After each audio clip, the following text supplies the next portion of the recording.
Imagine yourself waking not in the world of flickering phone screens and caffeine-fueled meetings, but beneath the rustling shade of Carthaginian palms. The morning air is soft and salted, fresh from the Mediterranean Sea, with a breeze so gentle it barely disturbs the linen drapes in your room.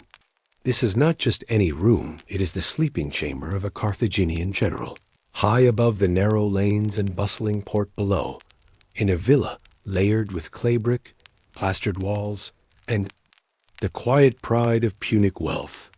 Your body rests on a bed of tightly bound reeds and wool-stuffed cushions, not the softest in the world, but firm in a way that invites early rising and responsibility. The scent of last night's oil lamp lingers faintly, a blend of burnt olive oil and soot, familiar and oddly comforting.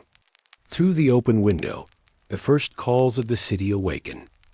Donkey carts rattling over cobblestones, fishermen unloading their early catch, and the low chant of workers beginning their day in the harbor. As a Carthaginian general, your days do not begin with a sword at your side. Instead, they begin with a ledger. A small wax tablet sits on your breakfast table marked with neat carvings of troop rotations, livestock rations, and debts owed to the army quartermaster. The military, for all its glory in bronze and steel, is fed by numbers and kept breathing through grain. Your villa sits on the outer edge of Byrrhus Hill, Carthage's acropolis, and from this quiet perch you can see the harbors unfold. The coffin, an engineering marvel circular and precise, is home to the military fleet. Each ship docked with its ram exposed, each soldier aboard, trained to obey even the unspoken twitch of your hand.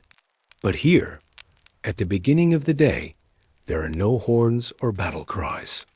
Only the rustle of papyrus scrolls and the low murmurs of scribes cataloging your supply inventories. Breakfast is modest, flatbread still warm from the communal oven, a bowl of figs swimming in honey. And as you eat, the conversations begin. A young lieutenant recounts a skirmish with Numidian horsemen at the border. A servant updates you on the readiness of a camel caravan returning from the interior. A priest from the temple of Baal Hammon arrives, as he always does on the fourth day of the moon, to offer blessings over the house. Even in the stillness of the morning, your mind turns to the rhythms of power. To be a general in Carthage is to live in the space between wealth and war. Unlike the Roman elite, who carved their legacies in blood and marble, your path is traced in contracts, trade routes, and whispered alliances. You must know how to read a battlefield, yes, but more importantly, how to read a man. And perhaps, more critically still, how to read a contract drawn up by a merchant from Tyre with one too many conditions in Phoenician script. Outside, a line of servants coils through the courtyard. Some are local Libyans, others Greeks brought from distant wars. A few speak Punic with difficulty, and most avert their eyes as they pass. Slavery, woven deeply into this world, is not something your society questions. It is simply part of the machinery that turns the gears of empire. You do not reflect on it often. There is no time. But some mornings like this one, you watch a young boy refill the fountain with careful hands, and you wonder briefly about his village, his mother, his name before it was changed. As the sun rises higher, bronze reflects off the rooftops and signals the start of public obligations. The Council of Elders meets today. A small matter of naval funding must be addressed. You are expected to lend your voice, a calm one, measured, authoritative. No thundering speeches. Just a few carefully chosen phrases to shift the debate. You dress in a loose wool tunic dyed a deep red, and around your neck a modest chain of silver, enough to denote status, not enough to invite envy. The walk to the forum is short, but even here your presence is noted. Children playing with clay dice stop to stare. Vendors selling cumin and preserved fish bow just slightly. And at the edge of a market stall, an old woman selling amulets mutters a blessing in a dialect even you don't fully recognize. Superstition floats gently through Carthaginian air, quieter than Roman auguries, more personal than Greek omens. It clings like incense, subtle and stubborn. And through it all, through the heat, the ledger, the scrolls and rituals, there is a rhythm, a slow, relentless rhythm to your life. One that beats not with the thud of war drums, but with the shuffle of sandals on stone and the crack of sun on olive trees. To be a general in Carthage is not to shout commands from a horse. It is to sit calmly and patiently at the center of a vast web, and to know, deep in your bones, that the slightest tug on one strand may move armies. Evening in Carthage does not fall with silence. It drapes slowly, like woven cloth, over the city's domes and courtyards. You sit now in the atrium of your home, the air dense with the scent of olive smoke and roasted lamb. A brass lamp flickers. Beside you, casting shadows across the scrolls laid open on your lap. The day's political theater is behind you, but the performance of leadership continues. Tonight's scroll details troop movements near the Pillars of Heracles. Another, more delicate, speaks of whispers from Rome trade embargoes cloaked as diplomacy. There is always something shifting beyond your grasp. And so, the evening becomes another campaign, not of blades and battering rams, but of careful strategy drawn in ink and silence. As a general, you do not dine alone. Your table tonight hosts a visiting Numidian chieftain, narrow-eyed, quiet, his speech translated by a brisk Carthaginian merchant who may or may not be inflating every compliment. You nod, you smile. You offer bread and wine and discuss trade in horses. It is not friendship, but it is the sort of polite friction that holds empires together when everyone benefits just enough to not pick up a sword. Later, once the guests have gone and the courtyard is washed clean, you return to your private chambers. Here, the armor sits on a stand not decorative, not ceremonial, worn and patched. The breastplate is dented near the left shoulder, a memory from the campaign in Sicily. The bronze greaves still bear salt marks from a river crossing 3 seasons past. These are not relics. They are burdens you occasionally wear. There's a quiet ritual to preparing for war in Carthage. Unlike the Romans, who clanged and paraded, your people preferred efficiency. Silk wrapping for wounds, oil for the leather. Straps. A silent prayer, never spoken aloud, offered to Tanit or Baal, whichever god you believe might still be listening. War is not glorious in Carthage. It is practical, expensive, necessary, and always, always political. The army you command is not born of citizen conscription. It is a mosaic. Libyan skirmishers, Iberian swordsmen, Balearic slingers with uncanny aim, mercenaries, mostly, bought with silver and promises. You know their languages poorly, but their patterns of betrayal well. A Carthaginian general does not inspire loyalty through love, only through payment, pressure, and careful distance. Still, you remember their faces. Not all, but a few. The veteran from Gaul with a scarred cheek who saved your life near Agrigentum. The teenage archer from Utica who wept after his first kill. These ghosts do not haunt you. They simply accompany you present in the silence after council meetings, in the echo of footsteps before dawn. And in the quiet, you sometimes wonder how long this can last. The balance between statesmanship and soldiering, between leading and surviving. But then the night deepens, and your scribe brings in tomorrow's list of appointments. There is no time for introspection in Carthage. Only the next step forward, measured and deliberate. Sleep comes late, not from anxiety, but from routine. You are trained to rest like a soldier lightly, but deeply. The world will ask more of you tomorrow, as it always does. And so, with the lamp extinguished and the moon casting quiet silver, over the tiled floor, you close your eyes. Somewhere far from the city walls, A new conflict brews. But here, for now, there is stillness. The bronze is heavy. The burden remains. If you ever imagined the life of a Carthaginian general to be a constant whirl of battles and glory, you wouldn't be entirely wrong, but you'd be mostly exhausted. The truth of command lies not in the thunder of chariots or the shine of bronze weapons, but in the long, silent march across sun-bleached sand. Days spent wrapped in dust. Nights broken only by the low hum of campfires and the distant yip of desert jackals. Imagine, if you will, your feet pressing down into the soft grit of North Africa's hinterlands. The army stretches out behind you, like a living, lumbering river, thick with carts, mercenaries, translators, livestock, cooks, scribes, and the occasional mule with an oddly superior expression.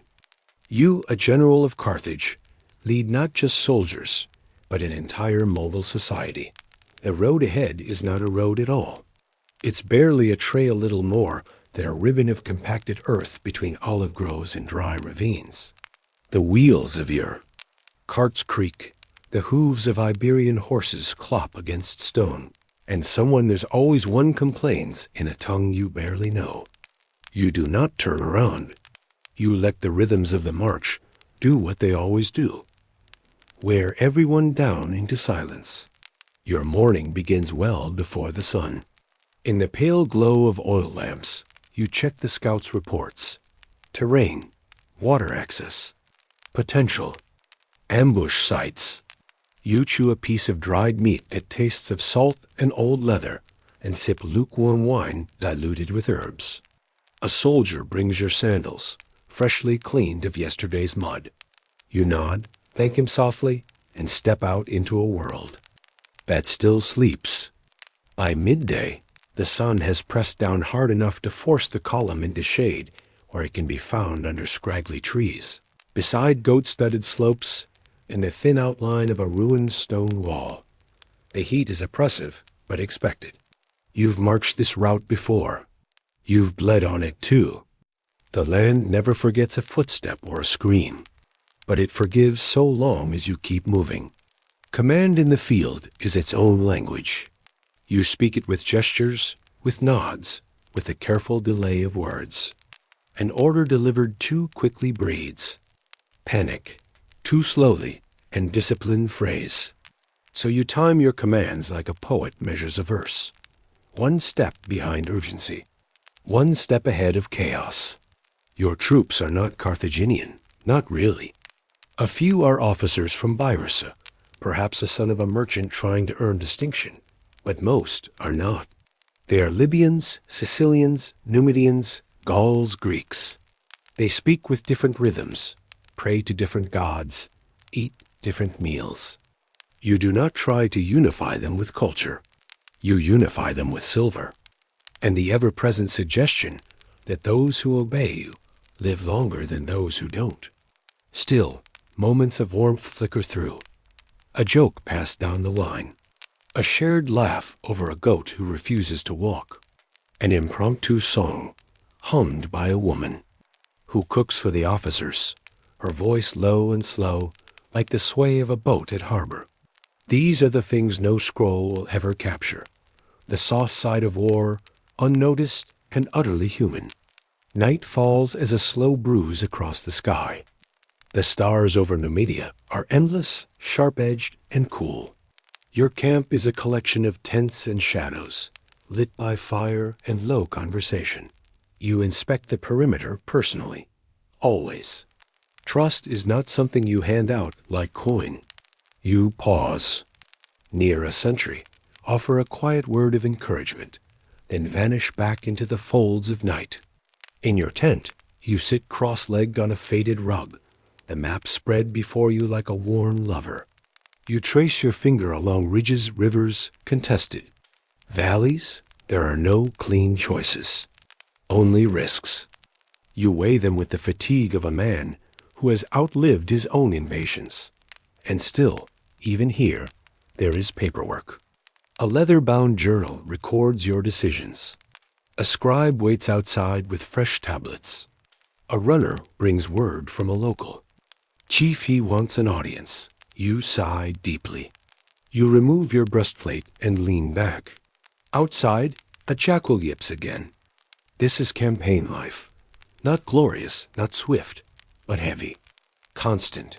A slow carving of duty into the very bones of the land. You will not remember every march or every clash of spear against shield. But you will remember this. The quiet, the heat, the men, the weight. Now imagine yourself not in the soft silence of the desert, but on the hard edge of the sea. Sicily looms before you, not as a paradise of olives and amphorae, but as a battlefield paved in stubborn stone. You are here, not on holiday, but to starve a city into submission. Because when Carthage wages war in Sicily, it rarely does so with thunder. It does it with siege. It's a coastal town, well fortified, seated smugly atop its own rocky perch. You've surrounded it for weeks. Maybe months. Time loses its urgency when every day is a waiting game. Your soldiers, bored beyond reason, gamble, spar, and sleep in shifts. The food is rationed, the mood unpredictable. One day, laughter. The next, a stabbing in the supply tent over stolen olives. Your command tent is pitched on a low bluff with a view of both the town walls and the endless indifferent sea. You spend hours watching those walls. Not just the architecture, although you appreciate the craftsmanship, but the people. The defenders. You can see them moving, barely, in the gaps. Occasionally, they wave something rude. You do not respond. You're a general, not a child. Siege warfare is slow murder. You cut off water if you can. Food always. You wait for bellies to shrink, for hope to sour. You send offers of mercy, not because you are merciful, but because desperation makes people unpredictable, and you prefer your enemies exhausted and rational. One afternoon, a ship slips past your blockade. The lookout swears it came from nowhere. Supplies are unloaded. The city cheers. Your men groan. You do not shout. You do not punish. You simply write down the name of the sailor in charge of the Northern Watch. His pay will be halved. You tighten the circle. You send runners inland to buy more grain, most of which is moldy, but moldy bread is better than no bread. Your engineers begin building siege towers. Slow, creaking giants made of pine and rope. You oversee the construction, one eye always on the sky for Roman sails. They're always watching, always waiting for Carthage to stumble. Inside the city, people are dying. You know this? Not because you hear screams, but because the birds are changing. Vultures now, not gulls. You note it in your report. The signs are subtle, but they always come. And yet, amidst the grind of siege, there is routine. You write letters back to Carthage. You review troop morale. You arbitrate a dispute over a stolen bronze ring to soldiers, claiming the same prize after a scouting raid. You give it to neither. Instead, you order it melted down and added to the next shipment of arrowheads. Every few days, a truce is called just for an hour. The gates open slightly, and a handful of dignitaries emerge. You meet them in a small tent, halfway between enemy lines. There is wine. There are guarded smiles. You speak in clipped tones, careful not to offer too much. They beg. You listen. You decline. The siege continues. One morning, after a night of rain, you walk the perimeter. The mud sucks at your boots. The walls look the same, but you notice a weakness part of the rampart, sagging where the runoff pooled. You send engineers to examine it. Maybe this will be the breach. Maybe not. It doesn't matter. You can wait. Because to be a general in Carthage is not to crave glory. It is to endure, to grind, to wake every day to the same deadlock and choose not to yield. And in this quiet war of attrition, every day you remain is a victory. At sunset, you climb the bluff again. The sea is calm. The firelight from your camp flickers gently. You sip watered wine alone, and you think not of the siege, but of home, of your courtyard fig tree, of the boy who cleans your sandals, of the life that still somehow waits behind you. Eventually, every campaign must end. Whether in victory, defeat, or stalemate, the time always comes to return to Carthage, to its shining harbors, its steep streets, and its particular blend of beauty and bureaucracy. And while a general might dream of parades and applause, the truth of a homecoming is far less glamorous and far more procedural. The ship carrying you back to the city creaks with age and overwork.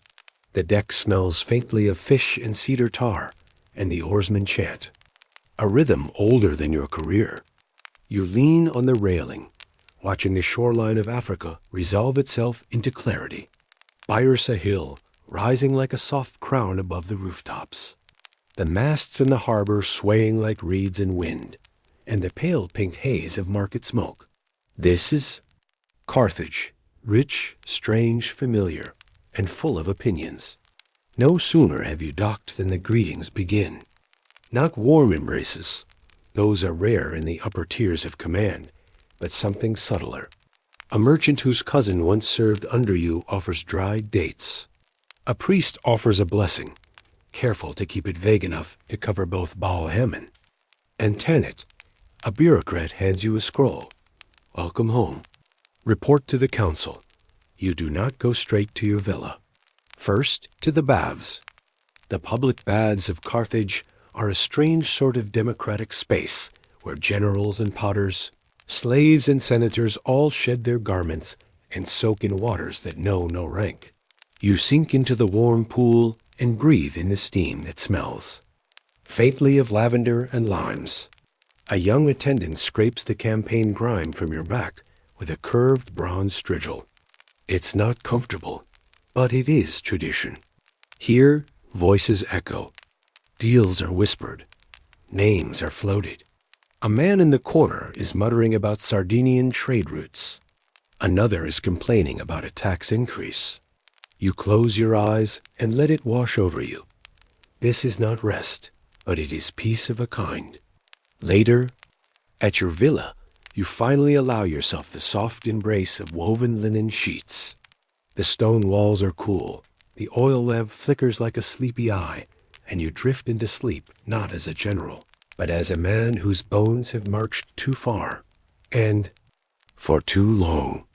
In the morning, the work resumes. You sit before the council of elders, in a hall scented with ink and dry dust. The men across from you wear long robes and short tempers. They ask questions in a deliberately slow rhythm. Why did you not press? Farther into Sicily? What of the grain shortages? Why did the Numidian cavalry disband early? You answer each question with the same calm, measured tone you used on the field. You know the rules of this game, too. They are not your enemies. But they are not your friends either.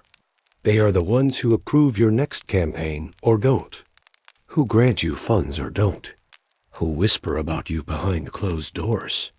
You leave the chamber with your dignity intact, though not untouched. The next days are a blur of small decisions. You approve the repairs to your campaign gear. You host a modest banquet, inviting key senators and temple patrons. You visit your family estate, long neglected. The garden has grown wild fig trees spilling over their walls, lavender gone to seed. A soft breeze brushes your face. You don't stop it.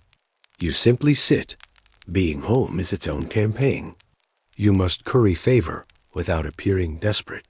You must pay your soldiers their long overdue stipends while navigating Carthage's famously complex treasury system, where every coin must pass through 4 sets of hands before reaching yours. Some vanish, some return scratched. You make a note, but say nothing. One evening, you walk alone to the edge of the harbor. The sun is setting, softening the city into gold and coral tones.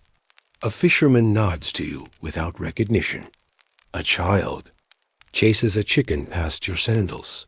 The air smells of salt and fennel, and for a moment you allow yourself to feel what most generals forget: relief.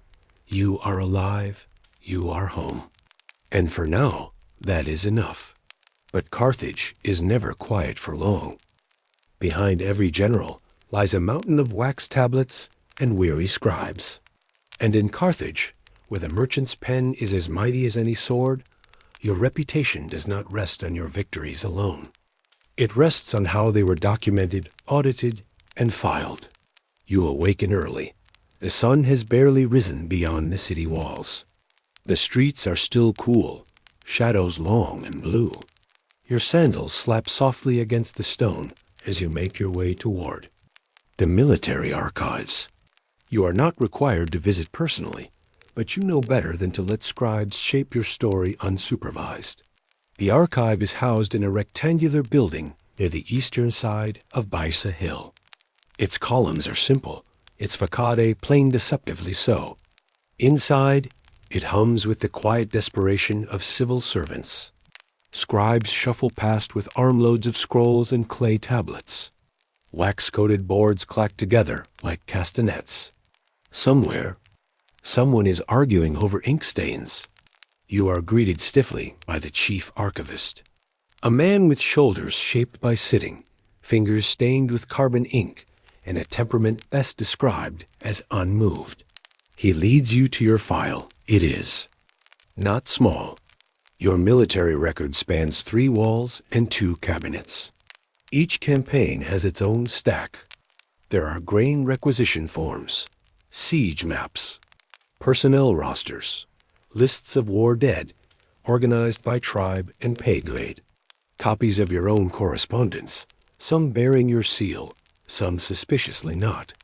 You pause at a familiar tablet one you wrote during the Numidian skirmish. It reads like a poem. You'd forgotten that about yourself. The archivist clears his throat. You nod and begin reviewing. This is not thrilling work, but it is important.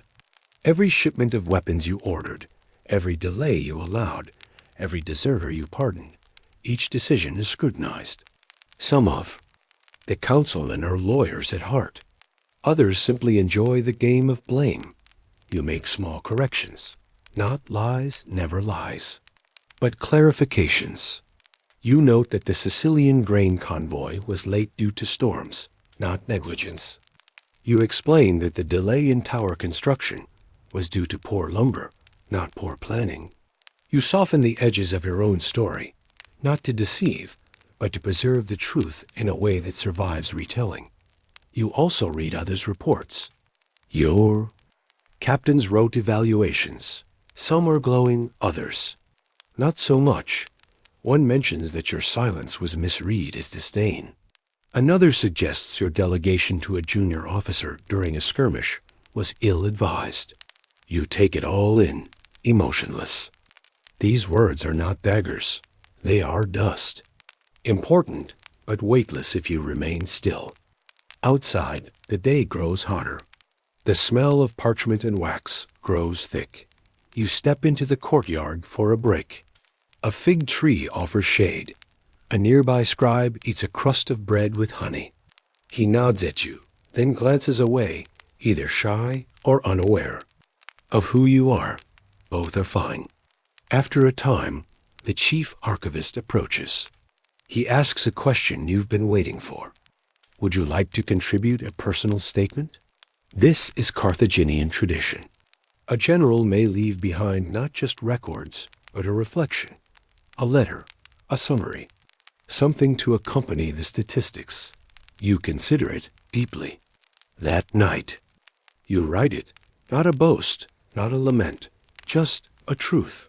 You describe the long silences of command, the loneliness of decision, the grinding weight of strategy, played out not in blood, but in doubt. You mention no enemies by name. You thank no gods. You sign it with your full name, your hand steady, your ink slow. You deliver it the next morning. The archivist nods, satisfied. It will be stored, copied, perhaps even read long after you. are gone. And so, in this quiet building of shells and whispers, your story becomes part of Carthage itself. Not sung, not shouted, but kept, carefully, dutifully. Just as you kept yourself through war, through peace, through the heavy, unspoken. In between. When there are no battles to command, no soldiers to drill, and no fleets to direct, a general in Carthage still has obligations. Only now, they are not to armies, but to the gods, and to the ever-watchful eyes of the public. It begins with a robe, a soft, ivory-colored thing, draped carefully over your shoulder by a servant who's been dressing noblemen since before you took your first command. It smells faintly of saffron and may leaves, and though you would prefer the weight of a cuirass or a commander's cloak, this is the attire required for temple ceremony. You look at yourself in the polished bronze mirror, a general, and yet, for the day, a priest in practice. Carthage, despite its many ships and more numerous contracts, still bends its knee to gods older than empire. Baal Hammon, Tanit, Eshmun, each has their rituals, their feasts, their taboos. You've seen men die on the battlefield with prayers, to Baal on their lips. You've offered quiet thanks to Tanit beneath the stars after storms have passed. You don't always know if the gods listen, but in Carthage, appearances matter, and devotion is good politics. The temple grounds are warm with the scent of myrrh and burning oil. White-robed attendants move with measured grace, casting barley and incense into the sacred flames. The sun filters through the high stone arches, dappling the flagstones in patches of gold and smoke. Children with shaved heads scatter flower petals at your feet as you pass an old tradition, largely ceremonial now, but still observed when someone of your rank performs public offerings. You reach the altar. Before you, a polished black stone, slab cool to the touch, inscribed with ancient Punic script. Behind it, an eternal flame, tended day and night by priestesses sworn to silence. You speak a short invocation, practiced but heartfelt, not because you expect reward, but because you know how many men never got the chance to come home and speak anything at all. An assistant hands you a small bowl of wine. You pour it slowly over the altar stone. The wine hisses as it meets the warm surface, releasing a sweet, sour mist into the air. This is your offering not of riches, but of memory, for the gods and for the watching city. Around you, nobles nod. Elders murmur approval. Somewhere in the wings, a young orator makes note of the phrasing of your prayer, perhaps for future mimicry. Being pious in Carthage is not just about belief. It is about fluency, about making religion a performance of stability, control, and civic belonging. Later, you attend a feast held in the temple's outer courtyard. Tables are laid with roasted duck, figs preserved in honey, barley cakes dusted with coriander. You take modest portions, as befits a man of restraint. Overhead, the sky darkens to lavender, and small torches flicker to life like cautious stars. One elder approaches you, cup in hand.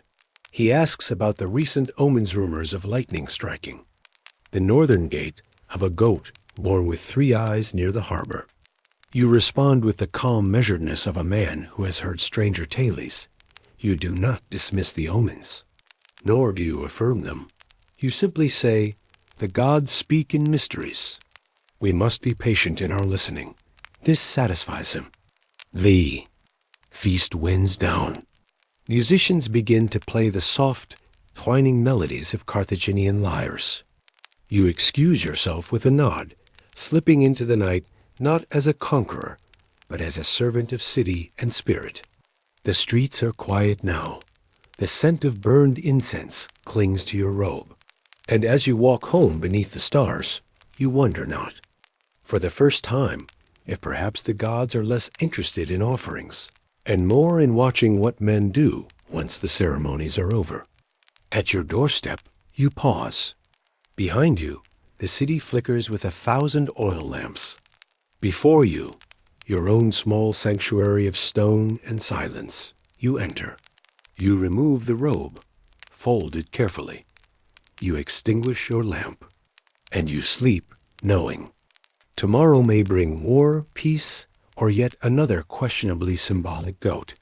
But tonight, at least, the sacred fire burns elsewhere, and you are, for a moment, free. To be a general is to think in decades, not just battles, but legacies, not only conquests, but continuities. And in Carthage, where family lineages carry weight and memory like ships carry cargo, it is not enough to return victorious. You must ensure your children carry forward something worth remembering. You rise early, not for war, but for lessons. The tutor is already waiting, an old Greek man with papyrus-thin skin and a voice like dry sand. He has taught your sons and daughters since they were old enough to hold a stylus. His knowledge is vast, his patience selective. You find him in the small courtyard, where the vines offer shade and the lemon trees are just beginning to bloom. Your eldest son, perhaps 15, sits with a tablet in his lap. He is reciting a passage from a treatise on naval strategy, translating it from Punic to Greek and back again. His posture is adequate, his pronunciation slightly careless. You listen, not as a critic, but as a man who once mangled the same passage before a much younger tutor many years ago. Your youngest daughter is drawing maps, or at least something resembling them. Her lines wander.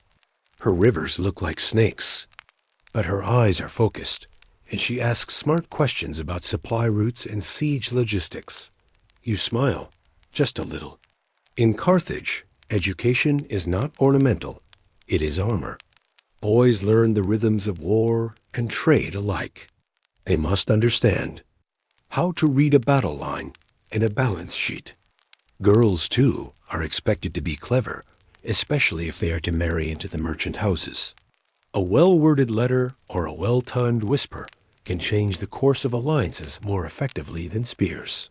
After the lesson, the tutor departs, with a bow and a quiet complaint about fig flies. The children scatter, but your son lingers.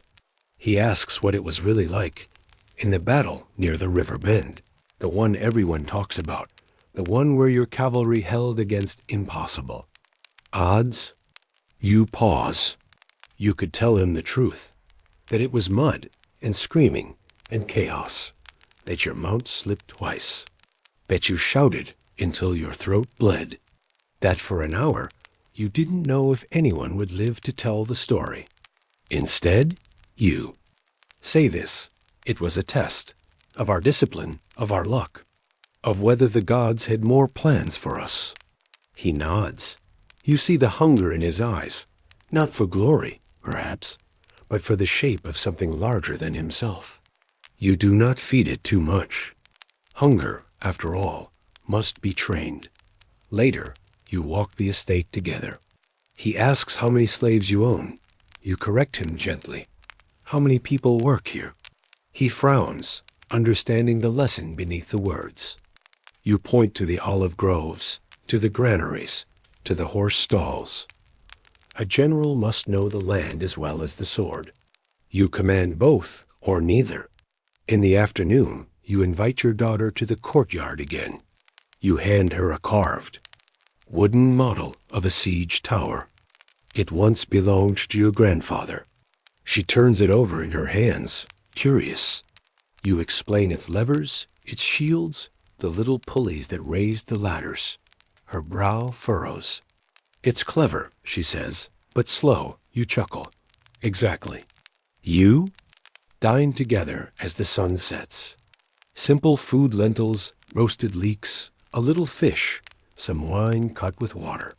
The children are quieter at meals than you were at their age. More observant, perhaps, or simply more cautious. Carthage rewards caution. Before bed, your son brings you a wax tablet. On it, a crude diagram of a supply chain from Carthage to Eleusis. His calculations are off, but his mind is turning in the right direction. You mark a correction and hand it back with a nod. He will never fight the exact battles you did, but he will face his own. And in that, your duty continues. You might think of generals as men of maps and swords, but in Carthage, maps are often drawn in ledgers, and swords are funded by contracts. Here, war does not begin with a roar, but with a quiet meeting, somewhere in the shaded atrium of a merchant's house, over a list of costs and possible returns. This morning, you sit not in a command tent, but at a stone table surrounded by men who wear their wealth in subtle ways rings of carved amber, robes dyed in muted but unmistakable purple, sandals stitched with threads of silver. These are not warriors, but financiers, ship owners, grain barons, traders who can tell you the price of horses in Iberia, down to the shekel. The purpose of the meeting is simple, though no one says it aloud. Can this war be afforded? And more subtly, can it be profited from? There are spreadsheets of a kind, wax tablets marked with columns of expenses, fodder, bronze, linen for sales, salt pork, grain, pay for the mercenaries. Especially that last one. Carthage does not raise great armies from its citizens. It hires them. Numidians, Libyans, Sicilian Greeks men, who will fight with conviction, but only so long as the coin flows. You lean forward, fingers steepled. This is where a general must become a diplomat, not with enemies, but with bankers. You outline your proposed strategy in soft, measured tones. You do not speak of glory or honor or vengeance. You speak of logistics, of control over trade routes, of the temporary disruption of a rival city's port that just so happens to sit at a key point for tin exports. One merchant nods slowly, scratching his beard. Another sighs through his nose, more interested in return on investment than tactical diagrams. You present your calculations. You've done the math. Or rather, your staff has. But you trust it enough to stake your reputation on it. Eventually, one man, a narrow-eyed elder whose family helped fund your last campaign, leans back and says, "It can be done. If the grain ships from Sardinia continue without interruption, you promise nothing, of course. But your look implies assurance. And that's often enough. When the meeting ends, it does so without fanfare. There are no shouts of acclamation, no triumphant slaps on the back, just polite nods and murmured blessings to Melkart, god of commerce and travelers. War, in Carthage, is not just an affair of the state. It is a joint venture. You walk home under a sky dimmed with desert dust, your mind ticking through not formations, but accounts. How many mules per 100 men? How many scouts per legion? How many weeks before the mercenaries start to murmur about late payments? Even the ships themselves must be counted and recounted. Carthage's navy is vast, but not always available. Some ships are leased. Others are privately owned and must be compensated for risk and damage. A campaign isn't launched with a trumpet. It's launched with a contract sealed in wax, witnessed by 3 scribes, and archived in a stone vault beneath the temple of Baal. Later that evening, you sit at your own table, reviewing yet another wax tablet. This one lists the cost of boots. Not iron, not shields, just boots. Boots wear out, especially in rocky terrain, especially on forced marshes. A single campaign might devour hundreds. You circle a figure with your stylus. Too high, you'll renegotiate. Outside, the city hums with evening activity. Traders pack up their stalls. Couriers dart between alleys with sealed messages. Somewhere, a child recites multiplication tables in Greek. The machinery of Carthage never really sleeps. It merely softens. In Rome, they say war is about duty and blood.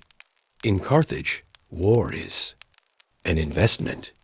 It is discussed over lentils and wine. It is drafted in clauses. It is tabulated estimated, debated, and only when profitable approved. And you? You are both general and accountant, a tactician and a broker of risk. You must win battles, yes, but first you must balance the books. And as strange as it may seem, there is comfort in that. For in the clink of bronze coins and the scratch of styluses against wax, you hear something reassuring. A rhythm, predictable, calculable. Something to hold on to amid the chaos of war. Before a single spear is lifted or a shield strapped on, the pulse of Carthage beats at its docks. Here, where the wind carries the sharp salt scent of the sea and the wooden planks creak under constant burden, the real work of war begins. You arrive just after dawn. The sun is still brushing gold across the horizon, and already the harbor is awake, not bustling. Never frantic, Carthage does not scurry. It orchestrates. There is a smell to the place tar, olive oil, sweat, and fish, but also wood smoke, rope hemp, and a faint metallic tang from the bronze fittings being hammered into shape by apprentices with calloused hands and practiced frowns. The circular military harbor hidden behind fortified walls and carefully regulated resembles nothing less than a stone clock. Round, precise, with docks like the teeth of gears radiating outward. Each dock is assigned, every ship accounted for. This is not a chaotic naval yard. It is an instrument, finely tuned. A trireme, half-tarred and glistening in the sun, is being outfitted with fresh rigging. Slaves move rhythmically up and down its length, while a Libyan overseer mutters instructions between bites of bread. You stop to inspect the bronze rams affixed to the hull sharp, shining, dangerous even at rest. Like a lion lounging in the sun, pretending to be asleep. Elsewhere, rows of amphorae are being loaded. Grain, oil, wine, always wine. Not for luxury, but for morale, and perhaps to bribe a local magistrate or two along the way. You count the rows out of habit, 32. Enough for 2 months of standard rations, provided no one drinks ahead of schedule. You pause near a crate sealed with wax, marked for Sicily. Inside, spare bowstrings, whetstones, dried figs, and small, hardened cakes of lime soap. A soldier's necessities, not glamorous, but crucial. The details of war are often dull, but neglect them, and the whole machine falls apart. You move through the harbor like a ghost. Everyone sees you, but no one interrupts. You're not just a general. You're part of the system. An overseer of gears in motion. At one dock, a merchant from Cyprus argues with a harbor master.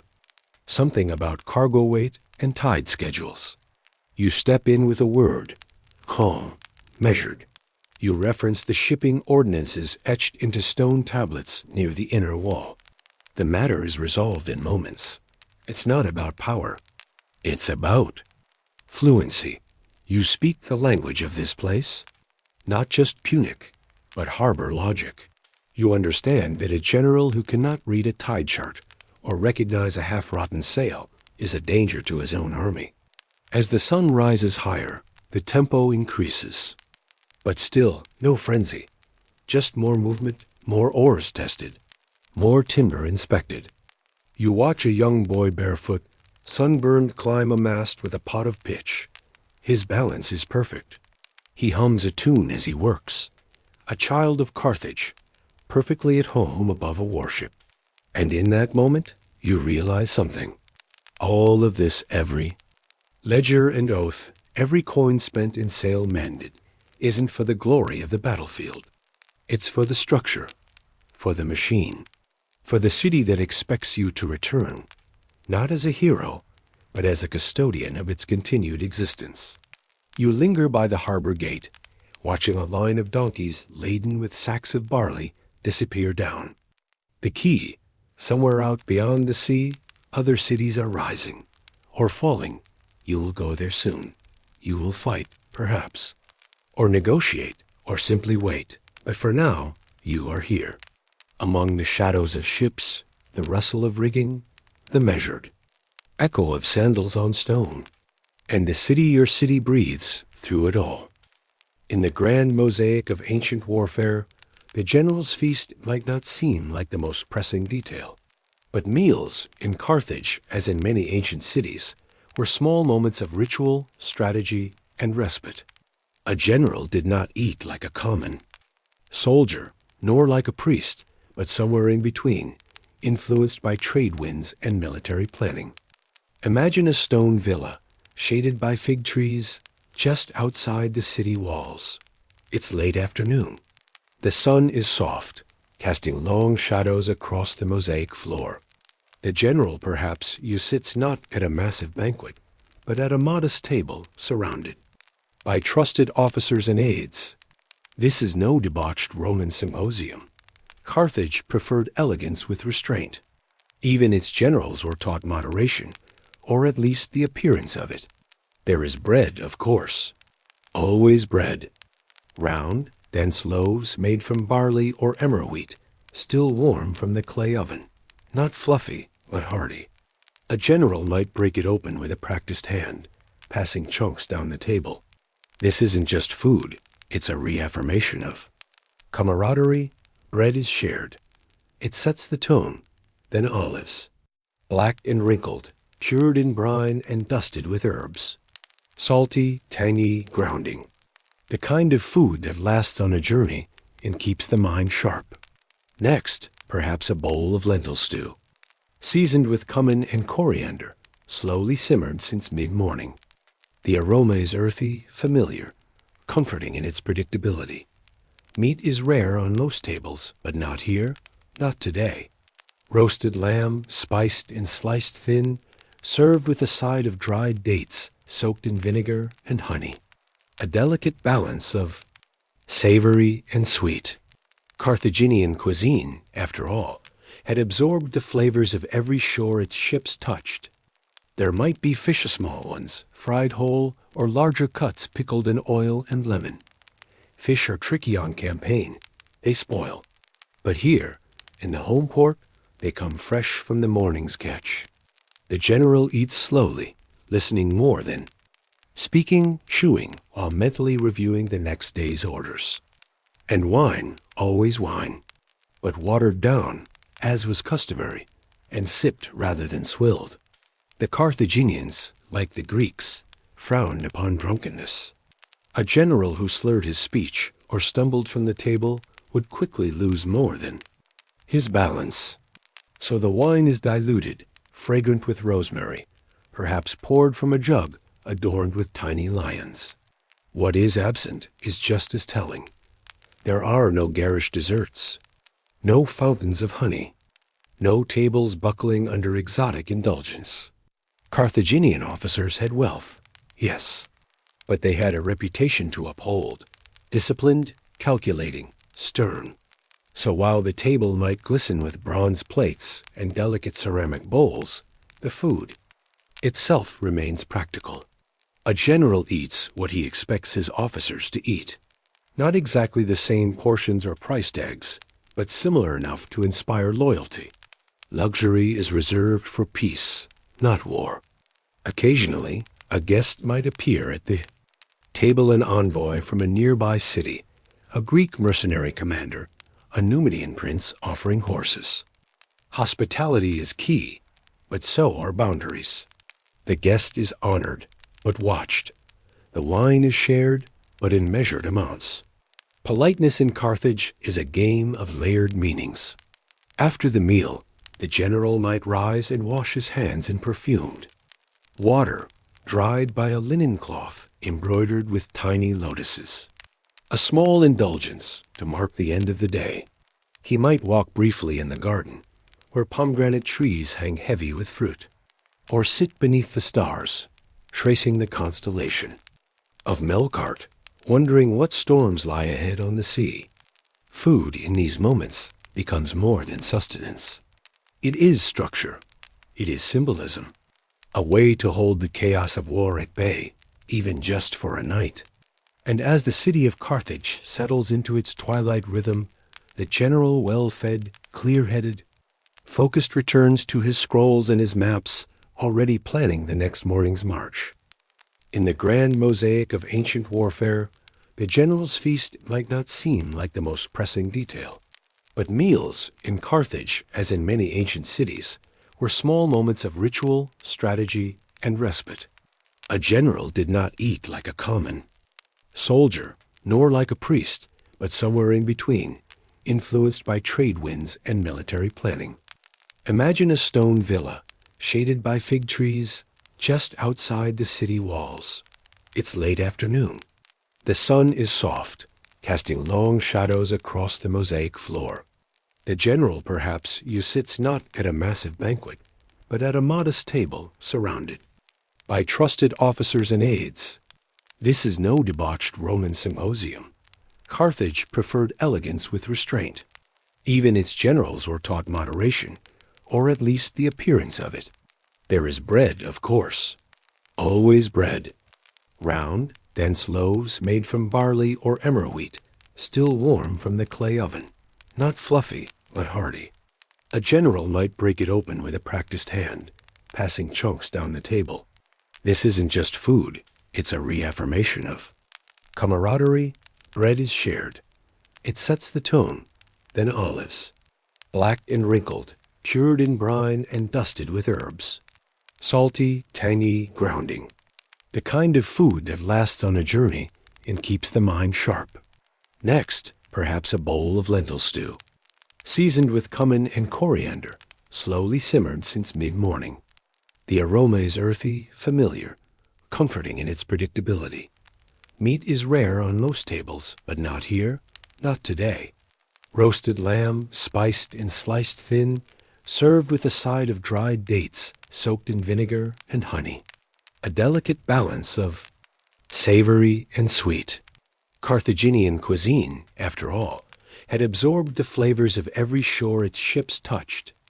There might be fish, small ones, fried whole, or larger cuts pickled in oil and lemon. Fish are tricky on campaign. They spoil. But here, in the home port, they come fresh from the morning's catch. The general eats slowly, listening more than speaking, chewing, while mentally reviewing the next day's orders. And wine, always wine, but watered down, as was customary, and sipped rather than swilled. The Carthaginians, like the Greeks, frowned upon drunkenness. A general who slurred his speech or stumbled from the table would quickly lose more than his balance. So the wine is diluted, fragrant with rosemary, perhaps poured from a jug adorned with tiny lions. What is absent is just as telling. There are no garish desserts, no fountains of honey, no tables buckling under exotic indulgence. Carthaginian officers had wealth, yes, but they had a reputation to uphold, disciplined, calculating, stern. So while the table might glisten with bronze plates and delicate ceramic bowls, the food itself remains practical. A general eats what he expects his officers to eat. Not exactly the same portions or price tags, but similar enough to inspire loyalty. Luxury is reserved for peace, not war. Occasionally, a guest might appear at the table, an envoy from a nearby city, a Greek mercenary commander, a Numidian prince offering horses. Hospitality is key, but so are boundaries. The guest is honored, but watched. The wine is shared, but in measured amounts. Politeness in Carthage is a game of layered meanings. After the meal, the general might rise and wash his hands in perfumed water, dried by a linen cloth embroidered with tiny lotuses. A small indulgence to mark the end of the day. He might walk briefly in the garden, where pomegranate trees hang heavy with fruit, or sit beneath the stars, tracing the constellation of Melkart, wondering what storms lie ahead on the sea. Food in these moments becomes more than sustenance. It is structure. It is symbolism. A way to hold the chaos of war at bay, even just for a night. And as the city of Carthage settles into its twilight rhythm, the general, well-fed, clear-headed, focused returns to his scrolls and his maps, already planning the next morning's march. When imagining a Carthaginian army, it's tempting to picture regiments of bronze-armored citizens proudly marching under the sun, shields gleaming, bound by patriotic fervor. But Carthage was not Athens, nor was it Rome. It was a merchant empire, a city built on trade and negotiation. And its armies, well, they were less about brotherhood and more about contracts. You see, Carthaginian generals rarely commanded their own countrymen in battle. The city's true citizens were few, and their value was often measured not in blood spilled on foreign soil, but in taxes paid and ships dispatched. So when Carthage went to war, it hired others to do the fighting, mercenaries. A mosaic of motives, accents, and weapon styles. They came from the Iberian highlands, where warriors painted their faces and carried long, curved swords. They came from Gaul, tall and wild-eyed, wielding enormous shields and shrieking into battle like storm gods. From Numidia came the cavalry lean, bareback riders who could loose arrows while galloping at full speed. From the Greek Isles came slingers and hoplites, battle-scarred and business-minded. A Carthaginian general had to be more than a tactician. He had to be a diplomat, a linguist, sometimes a babysitter. Imagine the scene. A dusty campaign tent on the edge of a Libyan plain, the general seated cross-legged on a rug, surrounded by his officers, not just Carthaginians, but interpreters, tribal leaders, seasoned fighters from 3 different continents, all expecting to be paid, fed, and respected. There is shouting, there is negotiation. There are egos to soothe and promises to reinforce. Some groups fight only for gold, others demand land. A few seek vengeance against old enemies. The general must keep it all balanced, each faction believing that their role is the most crucial. Because if one group feels cheated or disrespected, the entire army might fracture like dry clay in the sun. The general doesn't yell. He doesn't pound his fist. That's not the Carthaginian way. He speaks calmly, with carefully chosen words. He gestures with his palms open. He offers small gifts, fine cloaks, bronze blades, wine diluted just right. He plays the game with precision. And it is a game, a delicate one. During the First Punic War, for example, many of these mercenaries were pushed beyond their limits. When the war ended and Carthage could no longer afford to pay them, they rebelled. The result was the mercenary war, 3 years of betrayal, horror, and siege. Thousands dead. Carthage nearly undone by the very men it had once hired. A lesson learned the hard way. Loyalty bought with silver can vanish when the silver does. Still, Carthage continued this practice, not out of ignorance, but out of necessity. Its own citizens were not a plentiful resource. They were merchants, politicians, shipbuilders, not infantry. War was outsourced, and generals had to make it work. To do that, they relied on a core group of trained African infantry, Libyan, and Berber allies who had been fighting under Carthaginian banners for generations. These men were more than mercenaries. They were semi-permanent forces, bound by both pay and tradition. Their shields were oval, their helmets conical, and their loyalty, while not unconditional, was more predictable. But even here, the general walked a fine line. Each commander had to understand the subtleties of tribal politics, know which leaders could be trusted, which disputes needed settling, and which alliances could crumble with one careless word. In the field, managing such an army was no small feat. Orders had to be translated, signals coordinated, supply lines tailored to the preferences of each group. One contingent demanded beef, another refused pork. Some marched barefoot, others insisted on wine rations. It was less like leading an orchestra, and more like conducting 30 street performers, each with their own tune. And yet, when it worked, it was breathtaking. Carthaginian generals became masters of psychological warfare, deception, and timing. They didn't overwhelm the enemy with brute force. They dismantled them with precision and guile, using the unique strengths of their fractured army like surgical tools. The general did not win by shouting orders from a white horse. He won by reading people, adapting, whispering strategy in a dozen tongues. He survived by making sure no one had a reason to abandon him in the middle of the night. And so, while the Romans built legions of loyal citizen soldiers, Carthage built webs, interlinked, delicate, and easily torn. But when the strands held, they could ensnare even the mightiest of foes. In Carthage, the general's battlefield wasn't just terrain. And tactics, it was trust.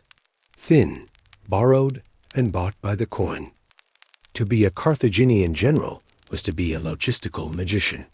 It wasn't enough to plan battles, you had to plan breakfasts. You had to keep thousands of men, dozens of horses, scores of elephants, and hundreds of pack animals fed, watered, and in fighting shape.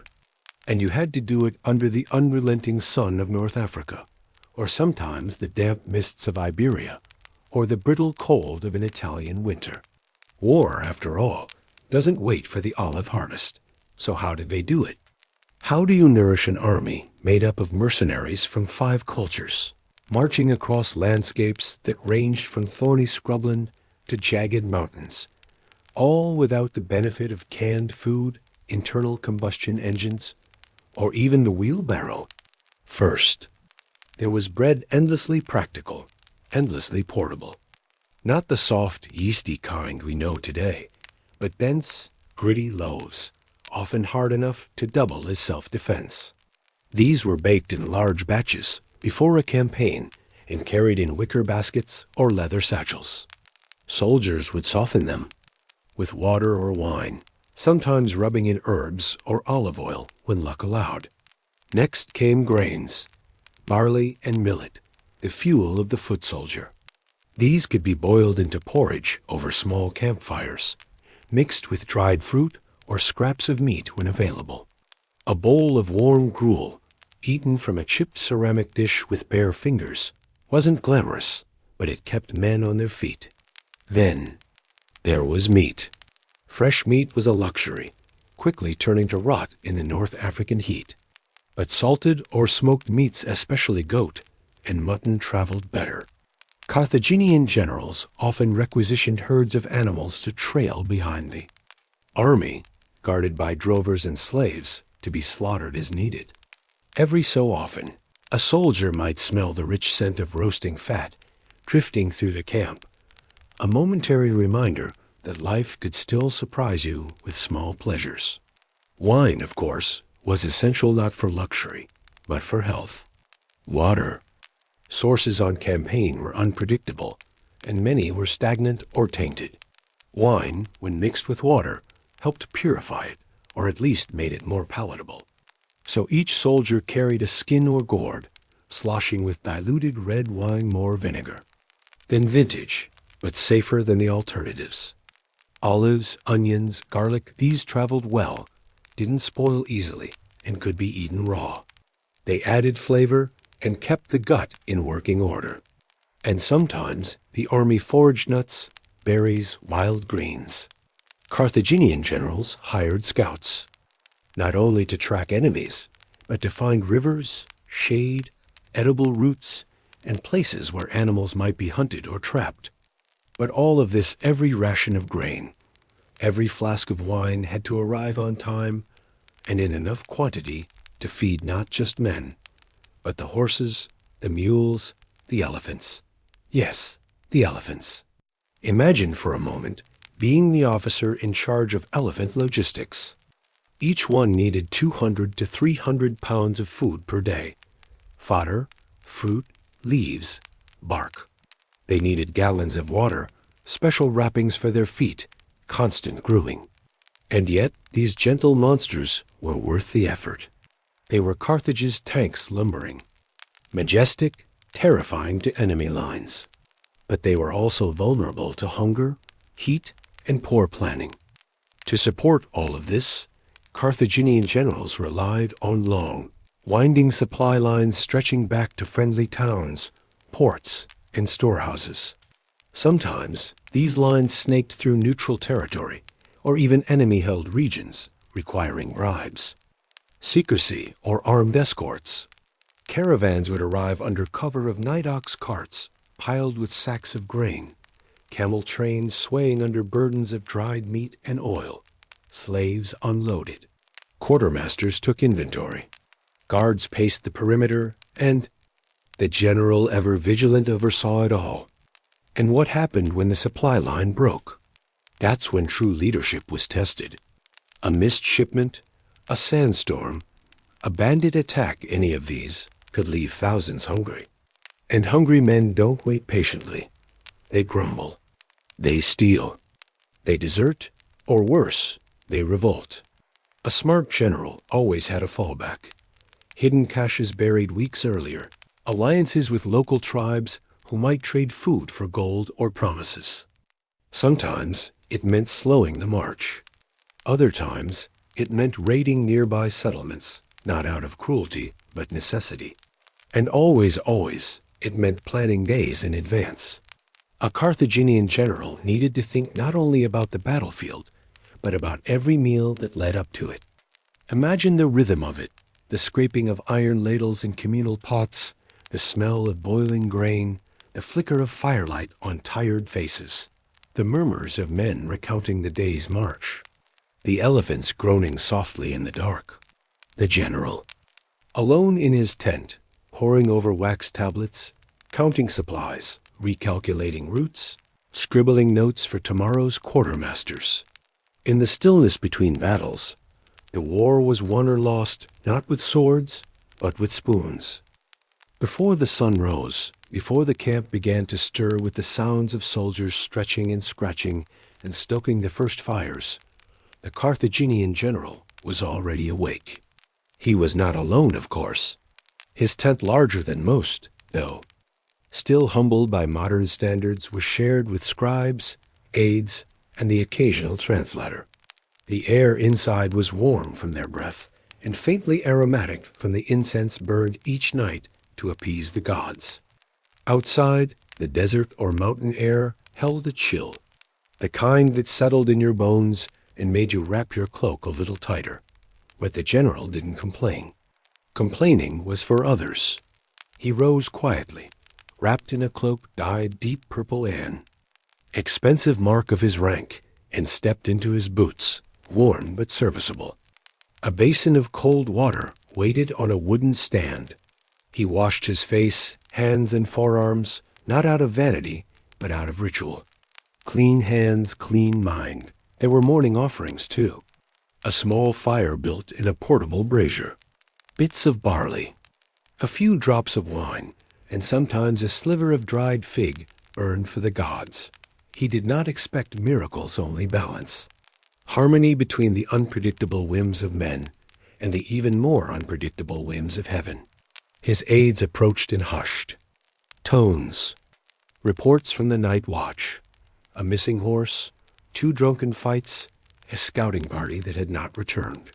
Scribes read letters from home or from the Senate in Carthage. News of trade routes, hints of political intrigue.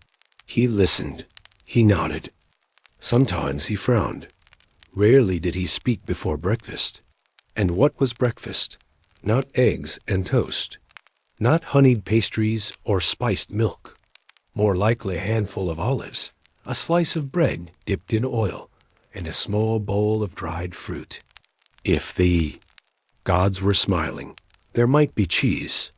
He ate standing, reading a map spread across a crate. His finger traced rivers and ridgelines. Where might the enemy be? Where could he draw water? Which villages might be friendly, or at least not hostile? Then came the soldiers. The general would walk the camp, quietly, without fanfare. He didn't need to shout to be seen. Men stood, straighter when he passed. Some offered salutes. Others simply looked up, eyes searching for signs of confidence or weariness in their commander's face.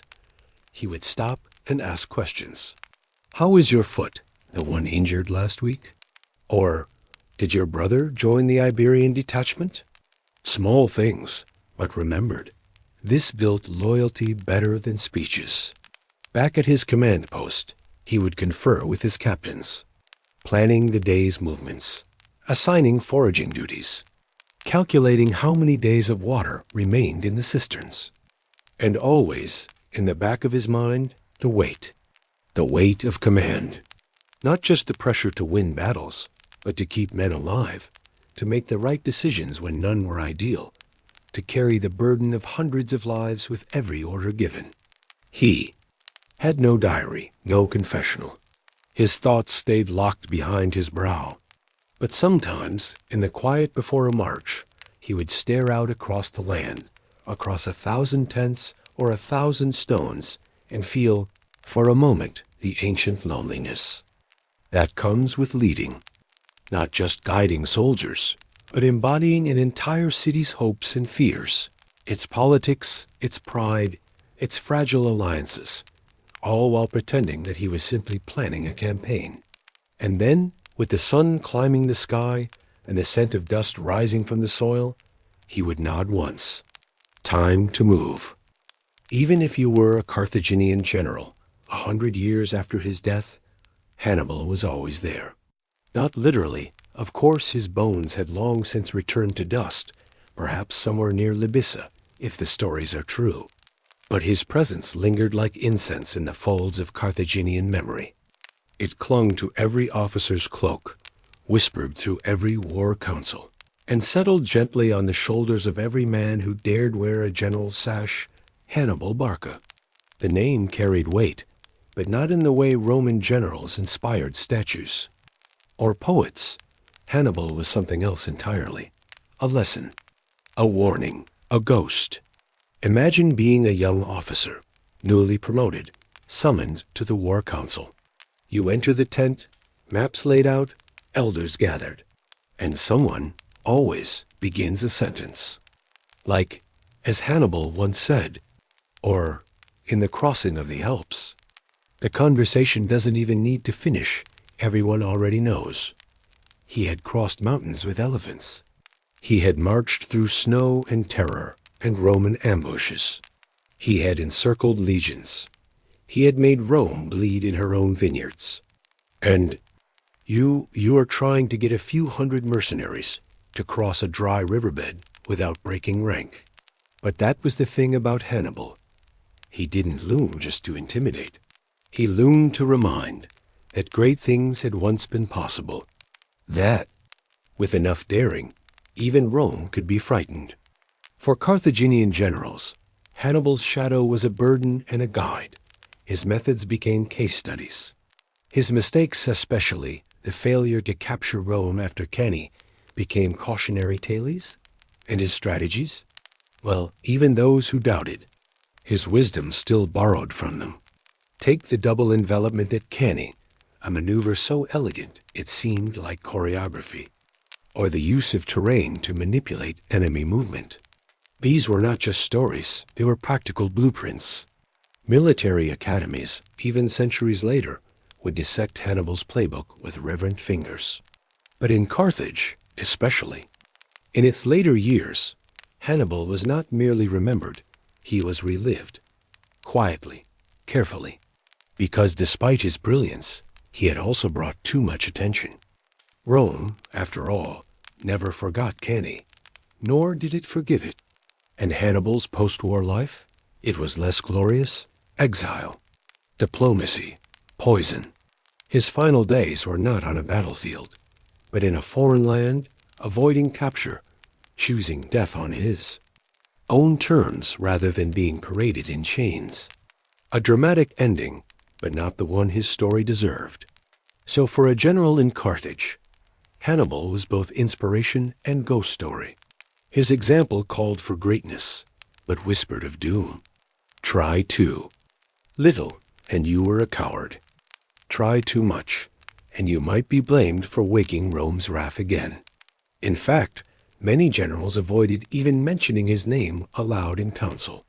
They would say things like, the campaign in Italy, or our most successful general of the Second. Punic War, but rarely just Hannibal, as if naming him might summon his fate. And yet, in private, every general studied him. They traced his marches on wax tablets. They read what little remained of his letters. They asked old veterans what his voice had sounded like. Was it commanding? Was it cold? One elderly scribe claimed that Hannibal never raised his voice. That, even when he was angry, he spoke as if explaining math to a child. Quiet, measured. That his cruelty, when it came, was strategic, not personal. Others remembered his eyes, not warm, not cruel, just tired, as though even at 30, he had already seen too much, and perhaps he had.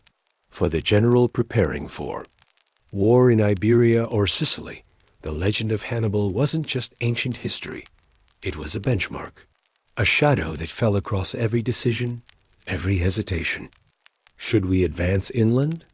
Hannibal would have. Should we wait for reinforcements? Hannibal wouldn't have. But was that the right thing? That was the question. Because while he had terrified Rome, he had also failed to bring her down. And in the end, Carthage paid the price. So perhaps at night, under foreign stars, the general would sit alone by the embers of the campfire and ask quietly into the smoke, was he right to dream so large? And is it safer not to? Beneath every army of shouting soldiers and stomping elephants, there is another army, one without banners, without drums, and without recorded victories, the invisible army, the one of spies, messengers, and informants. In Carthage, as in many ancient powers, intelligence was not optional. It was survival. For a general, knowing what the enemy ate for breakfast could be as useful as knowing where they kept their reserves. Information was currency, and Carthaginian generals, being no strangers to trade, knew exactly how to invest it. But unlike the Romans, who developed a vast and formal intelligence structure over time, Carthage operated in a quieter, more mercantile style. After all, Carthage's empire wasn't built through mass conquest. It was built through negotiation, ports, and peppercorns.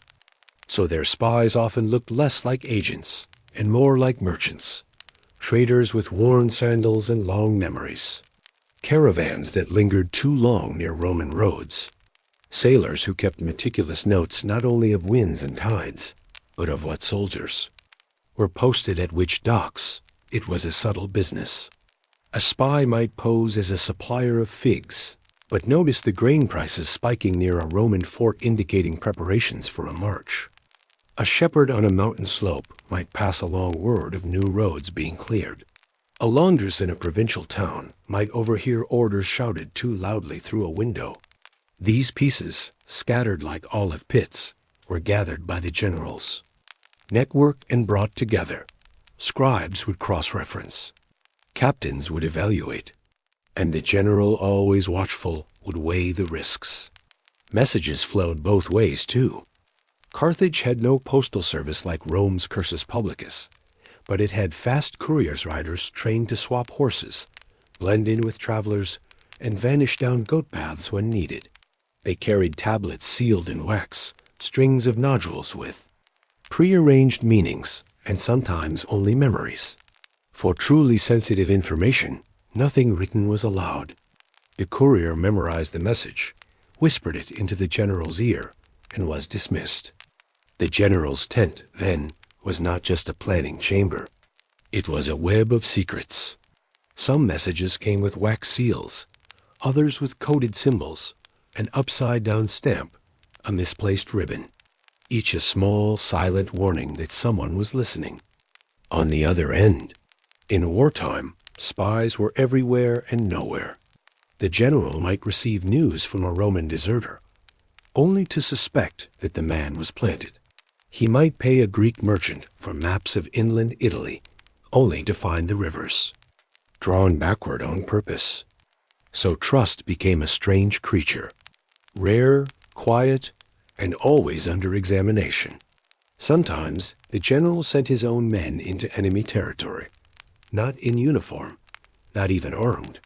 just dressed like traders, laborers, even performers. Their task: observe, remember, return. Some did not, but those who did came back with more than knowledge. They came back with scent memories of the enemy's encampments, what kind of wood they burned, what kind of wine they drank. They reported on songs sung at night, slogans painted on shields, faces of commanders seen across the battlefield. It all mattered, because war, for the Carthaginian general, was not just force. It was preparation. It was the space between knowing and guessing, and in those spaces, spies lived. So tonight, as the fire crackles and the army sleeps, the general lies awake in his tent, reading a plain wooden tablet just delivered by a breathless rider. No seal, no signature. Just a few words carved in a familiar hand, worn smooth by travel. He reads it twice, then slides it under his cloak. Because sometimes wars are won before the first spear is ever thrown. There is nothing fast about a war elephant. They lumber. They sway. Their ears flap with the slow rhythm of ancient metronomes.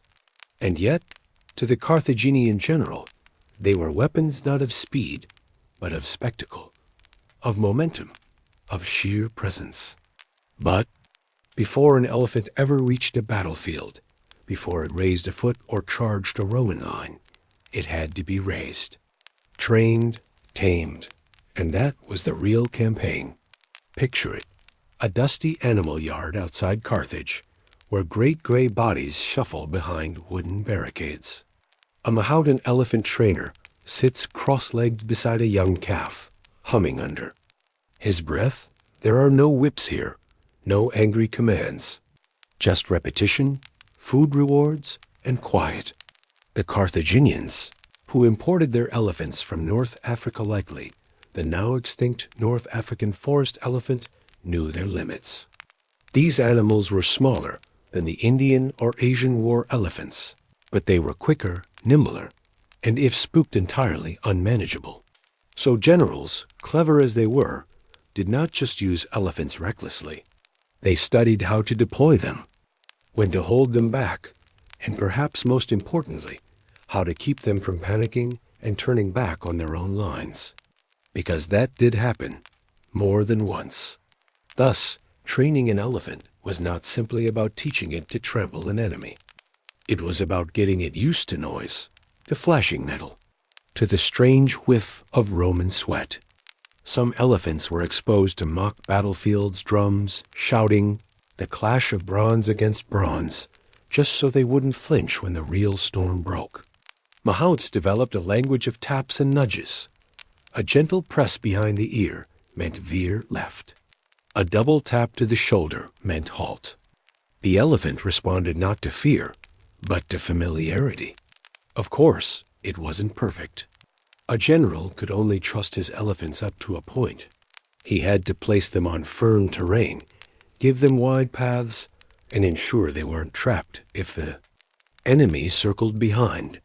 Elephants could break ranks, destroy supply lines, or in the worst case, cause a rout. So a wise general didn't place them at the front simply for intimidation. He placed them where the terrain and morale aligned. And oh, the morale! When they were used correctly, elephants were terrifying. The sight alone gleaming tusks capped in bronze, howdahs strapped to their backs, like floating fortresses, could unnerve even seasoned infantry. The rumble of a dozen elephants in unison had a sound like distant thunder, and that sound carried for miles. But here's the part many overlook. They were also delicate. They needed specific diets. Their feet bruised easily on rocky paths. They drank enormous quantities of water. And they mourned their dead. Yes, elephants, when one of their own fell in battle, would linger beside the body, sometimes refusing to eat. So when the general watched his elephants from the hilltop, he did not see just animals. He saw moving pieces of logistics, morale, and memory. Creatures whose presence could decide a skirmish or destroy a formation. They were, in a way, like war itself, majestic, unpredictable, and profoundly exhausting. When not on the march, the general made rounds to the elephant pens. He spoke with mahouts, examined hooves, approved supplies of barley and date mash. He watched the young ones practice mock charges.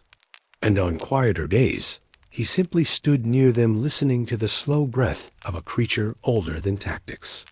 In time, he learned that the elephant's real weapon was not its tusks, nor its weight. It was its patience.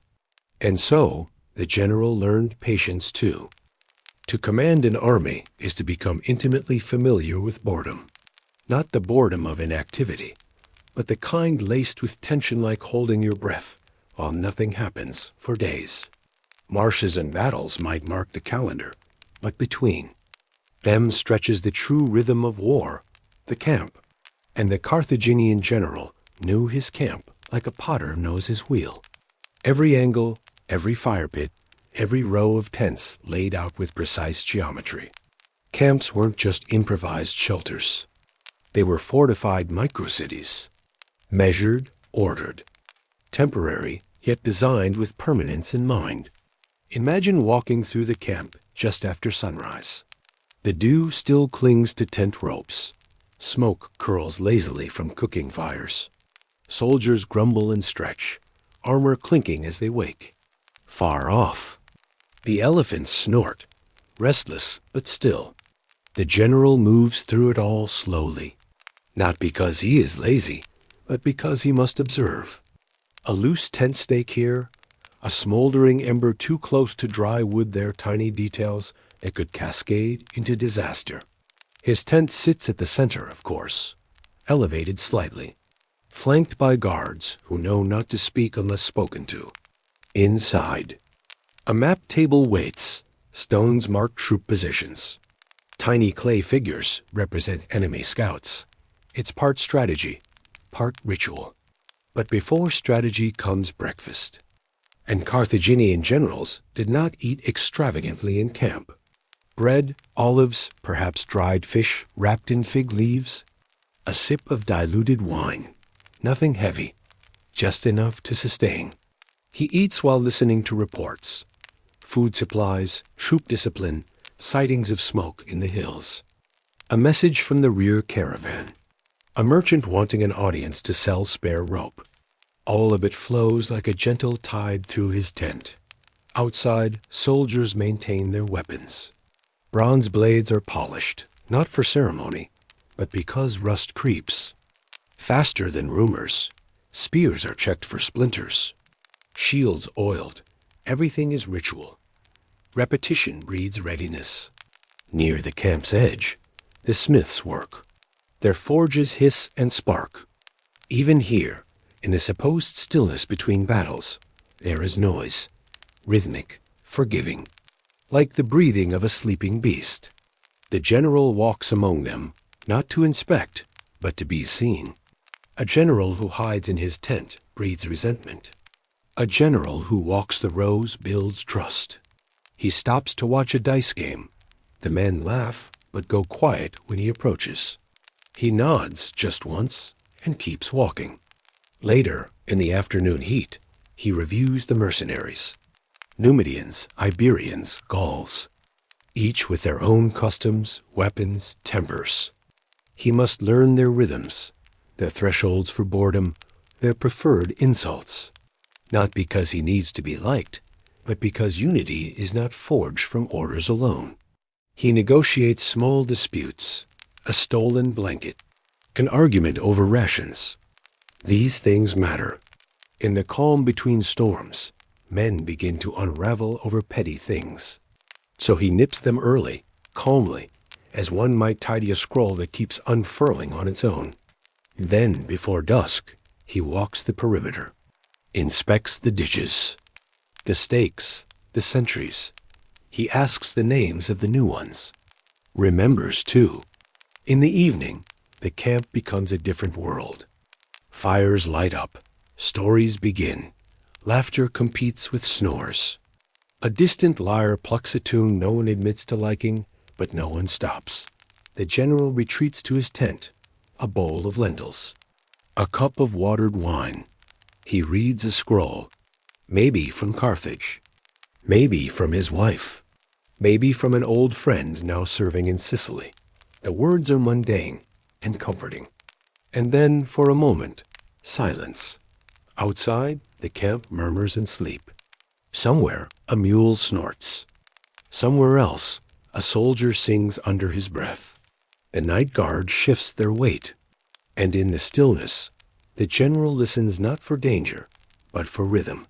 Because this is what most of a general's life truly is. Not glory, not charge, but waiting, waiting with discipline, waiting with geometry, waiting with quiet. To command an army is to become intimately familiar with boredom. Not the boredom of inactivity, but the kind laced with tension like holding your breath while nothing happens for days. Marshes and battles might mark the calendar, but between them stretches the true rhythm of war, the camp. And the Carthaginian general knew his camp like a potter knows his wheel. Every angle, every fire pit, every row of tents laid out with precise geometry. Camps weren't just improvised shelters. They were fortified microcities, measured, ordered, temporary, yet designed with permanence in mind. Imagine walking through the camp just after sunrise. The dew still clings to tent ropes. Smoke curls lazily from cooking fires. Soldiers grumble and stretch, armor clinking as they wake. Far off, the elephants snort, restless but still. The general moves through it all slowly, not because he is lazy, but because he must observe. A loose tent stake here, a smoldering ember too close to dry wood there, tiny details that could cascade into disaster. His tent sits at the center, of course, elevated slightly, flanked by guards who know not to speak unless spoken to. Inside, a map table waits, stones mark troop positions. Tiny clay figures represent enemy scouts. It's part strategy, part ritual. But before strategy comes breakfast. And Carthaginian generals did not eat extravagantly in camp. Bread, olives, perhaps dried fish wrapped in fig leaves. A sip of diluted wine. Nothing heavy, just enough to sustain. He eats while listening to reports. Food supplies, troop discipline, sightings of smoke in the hills. A message from the rear caravan. A merchant wanting an audience to sell spare rope. All of it flows like a gentle tide through his tent. Outside, soldiers maintain their weapons. Bronze blades are polished, not for ceremony, but because rust creeps. Faster than rumors, spears are checked for splinters. Shields oiled, everything is ritual. Repetition breeds readiness. Near the camp's edge, the smiths work. Their forges hiss and spark. Even here, in the supposed stillness between battles, there is noise, rhythmic, forgiving, like the breathing of a sleeping beast. The general walks among them, not to inspect, but to be seen. A general who hides in his tent breeds resentment. A general who walks the rows builds trust. He stops to watch a dice game. The men laugh, but go quiet when he approaches. He nods just once and keeps walking. Later, in the afternoon heat, he reviews the mercenaries. Numidians, Iberians, Gauls, each with their own customs, weapons, tempers. He must learn their rhythms, their thresholds for boredom, their preferred insults. Not because he needs to be liked, but because unity is not forged from orders alone. He negotiates small disputes, a stolen blanket, an argument over rations. These things matter. In the calm between storms, men begin to unravel over petty things. So he nips them early, calmly, as one might tidy a scroll that keeps unfurling on its own. Then, before dusk, he walks the perimeter, inspects the ditches, the stakes, the sentries. He asks the names of the new ones. Remembers, too. In the evening, the camp becomes a different world. Fires light up, stories begin, Laughter competes with snores. A distant lyre plucks a tune no one admits to liking, but no one stops. The general retreats to his tent, a bowl of lentils, a cup of watered wine. He reads a scroll, maybe from Carthage, maybe from his wife, maybe from an old friend now serving in Sicily. The words are mundane and comforting. And then, for a moment, silence. Outside, the camp murmurs in sleep. Somewhere, a mule snorts. Somewhere else, a soldier sings under his breath. The night guard shifts their weight. And in the stillness, the general listens not for danger, but for rhythm. Because this is what most of a general's life truly is. Not glory, not charge, but waiting, waiting with discipline, waiting with geometry, waiting with quiet. War may have called him across the sea, but home never really let him go. And in the life of a Carthaginian general, nothing stirred memory quite like the quiet arrival of a letter. Picture the scene. A worn courier trudging through the midday. Dust, cloak sun-bleached, hands ink-stained. He bows, wordlessly, and offers the general a clay-sealed roll of parchment thin, crisply folded, faintly smelling of date oil and wax. It might be from his wife, or from the council of elders, or from no one of particular importance, yet the general's hands hesitate before opening it, because in that moment he is not a general, not entirely. He is again the young boy at the academy, clumsily reciting Homer in Punic, the man who once lingered too long by the city's western gate, just to glimpse a merchant's daughter. He is the father who left before his child could walk, the son who still wonders if his old tutor is alive. The letter connects him to all, of that delicately, like the thread that ties a kite to a hand. And so he reads. Some letters are sharp and formal, full of clipped salutations and directives about supply lines and reinforcements. These he answers with equal formality, dictated in careful script to his aging scribe, who writes slower now, but with no less grace. But others are soft. They come in the flowing hand of his wife, who writes as if the ink itself is tired. She tells him of things he cannot touch, the citrus trees in bloom, the slow leaking of a roof tile, the way their son mispronounces the word for fish. The general reads these lines not once, but several times slowly, rhythmically, like a prayer with no gods. Sometimes she includes a small item, a pressed flower, a strip of dyed linen, a child's drawing clumsy and full of uneven limbs. He keeps these tucked beneath his travel chest, wrapped in silk he once plundered from a Greek merchant. They are his treasures greater than coin. But letters can also wound. One came after a siege in the dead of winter. He opened it with the numb fingers of a man who had buried friends days earlier. It was from his sister, not seen since childhood, informing him that their mother had passed during a storm quickly, quietly. A neighbor had performed the rites. She had asked for him, apparently. Twice, he stared at that line for a long time. Not because it surprised him, but because it didn't. The duties of war carve holes in a man's timeline. You miss weddings. You miss funerals. You miss the way bread tastes fresh from your own oven. And all the glory in the world does not erase the ache of what you were not there to see. So he writes back, not often and never poetically. But when he does, his words are clean and intentional. Tell the boy I remember his birthday. I still have the charm he sent. Let the girl feed the turtle. Remind the elders I await their instructions, though I suspect I know what they'll be. Simple, yes, but real. The letters pass between camps and ports and dusty messengers who walk with purpose and never ask questions.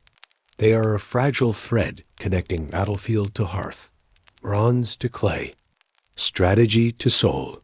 Sometimes he reads old letters aloud too. No one, just to hear them spoken. And in those moments, Beneath the bronze armor and the titles, the general is what he always was, a man who misses home. Let us now speak of something profoundly unromantic. Grain. Yes, grain. Bags of it, bales of it, charts tracking its weight, horses bearing its bulk, men counting, weighing, losing track, and arguing over it in soft voices just before dawn. 4. All the myths that surround the Carthaginian general, his elephants, his cavalry charges, his cunning ambushes, his most enduring battle was against hunger. Feeding an army was not strategy. It was necessity. And it was, in many ways, the true. War. The general, for all his education in Greek rhetoric and Punic law, knew how many men a single sack of barley could feed. He knew how many mouths each cartload of dried figs could sustain during a march.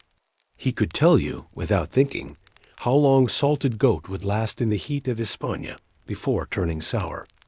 And yet, the calculations never stopped. Every day. Before sunrise, his quartermasters arrived, scrolls in hand, brows furrowed. They spoke in the muttering cadence of those who lived more in numbers than in words. 2 wagons lost crossing the gorge. 3 mules collapsed from heat stroke. 1 baker caught watering the flour again.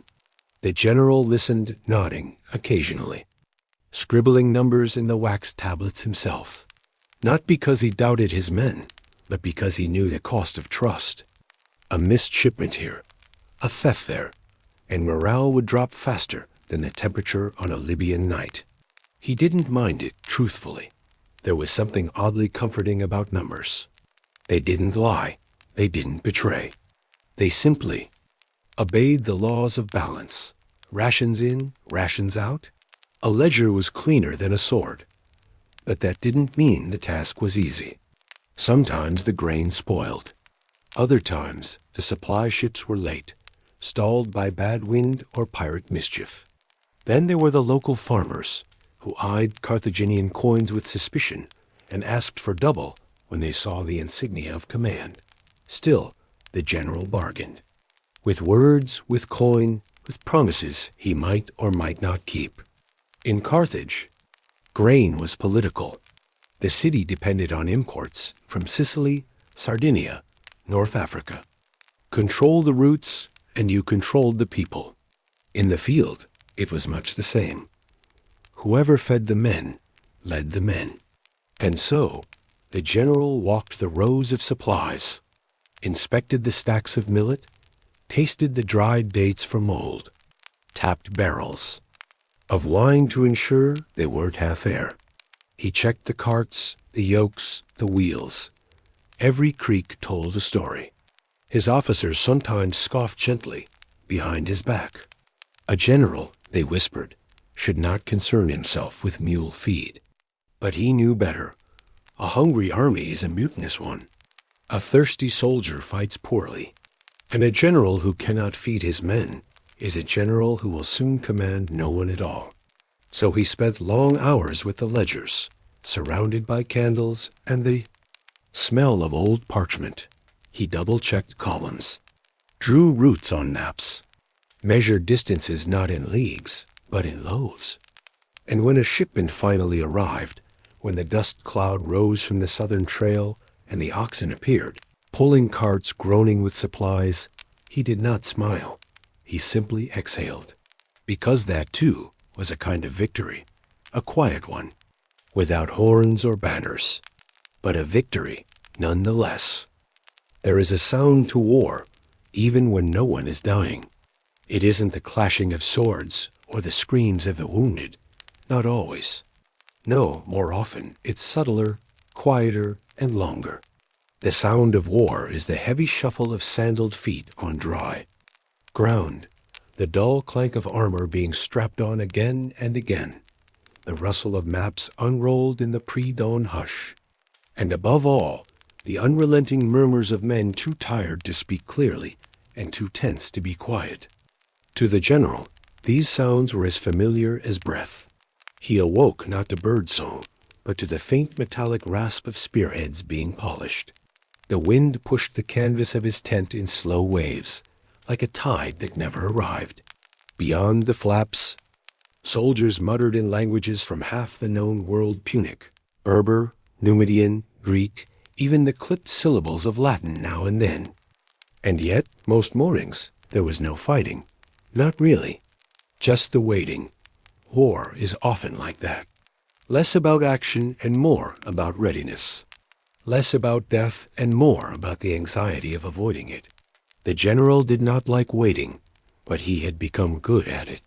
He walked the camp slowly, deliberately, boots crunching on gravel.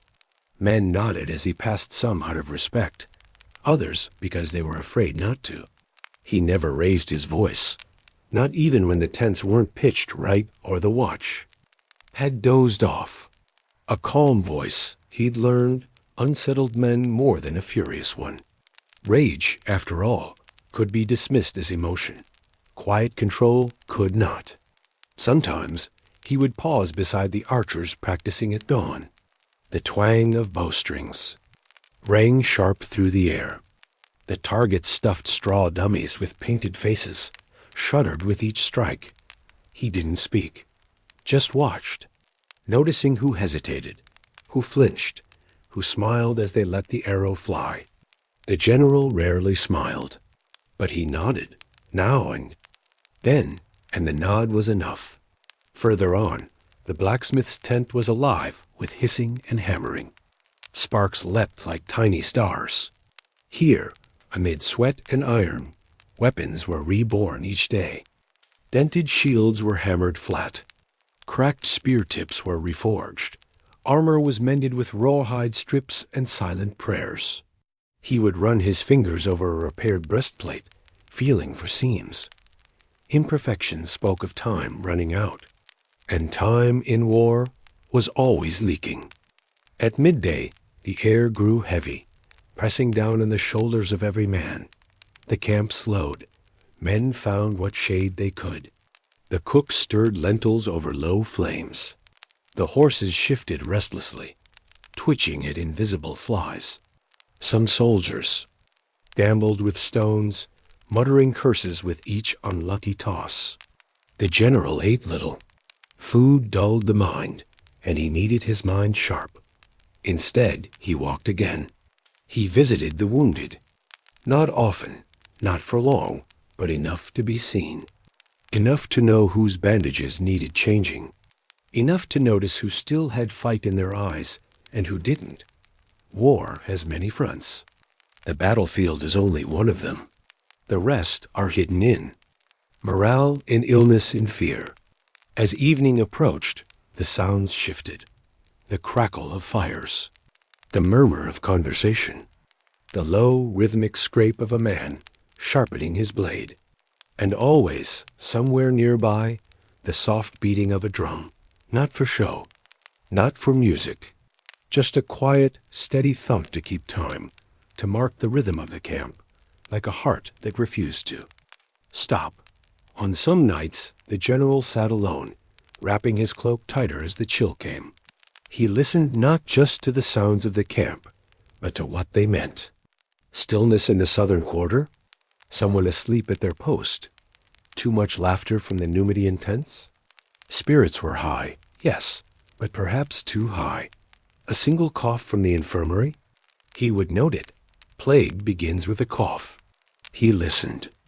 Always, and as he listened, he prepared for dawn, for orders, for betrayal, for nothing at all. Because war, even when it is quiet, never really sleeps. And neither did he. You might think that a Carthaginian general thought only of battle of strategy and ambushes, and the fastest way to break a Roman line. But that would be like saying a sailor only thinks of water. The truth was more complex, and in its way, more exhausting. To survive as a general in Carthage, you needed to think like a merchant, a philosopher, and sometimes even like a spy. The Punic world, after all, wasn't one of open hearts. It was a city of contracts, calculations, and unspoken debts. Every thought was measured. The general had to consider what not to say as much as what to say, what not to reveal, as much as what to show. He carried not just the weight of his command, but the expectation that he would never lose control, not in speech, not in gesture, not even in silence. Each morning, as he washed his face in a copper basin of cold water, he reminded himself, do not let them see uncertainty, not the men, not the officers, not even your own reflection. Carthage prized order, hierarchy, and results. If a general wept in private, he made sure it was while facing a wall. His thoughts ran like a ledger, constantly balancing needs, more food or more speed, secure loyalty with leniency or with fear, praise an officer for bravery, or demote him quietly for insubordination disguised as initiative. There were no easy answers, but the questions came every hour. And then there were the letters, not the personal ones, but the ones that mattered politically. Some came sealed with the signet of the council. Others arrived bearing wax unfamiliar from factions with long names and longer memories. They offered advice or warnings, or subtle threats dressed as suggestions. The general read them with a blank face, and he answered with the same. He had learned long ago that too much honesty was dangerous, that praise was a currency with inflation, that loyalty was rented, not bought. He trusted a few, very few. A grizzled officer who had served in Sicily, a Berber scout with eyes like hawks and a memory sharper than steel, an old friend back in Carthage who sent him folded messages inside olive shipments. These he trusted, but even then cautiously. And so he thought constantly, how many men could he afford to lose? How many lies could he afford to tell? How much silence was too much? He pondered alliances not just with local tribes or mercenaries, but with his own staff. A well-timed dinner, a compliment made in public, a private rebuke disguised as advice. It was all warfare, just slower. Even sleep became a negotiation. He rarely dreamed, or rather, he rarely admitted to dreaming. But when he did, it was never of glory. It was of weight, carrying too much, walking too far, speaking but hearing no sound. And yet he endured, because thinking was his armor, just as much as bronze, just as much as steel. He knew that brute force, won battles, but thought won wars.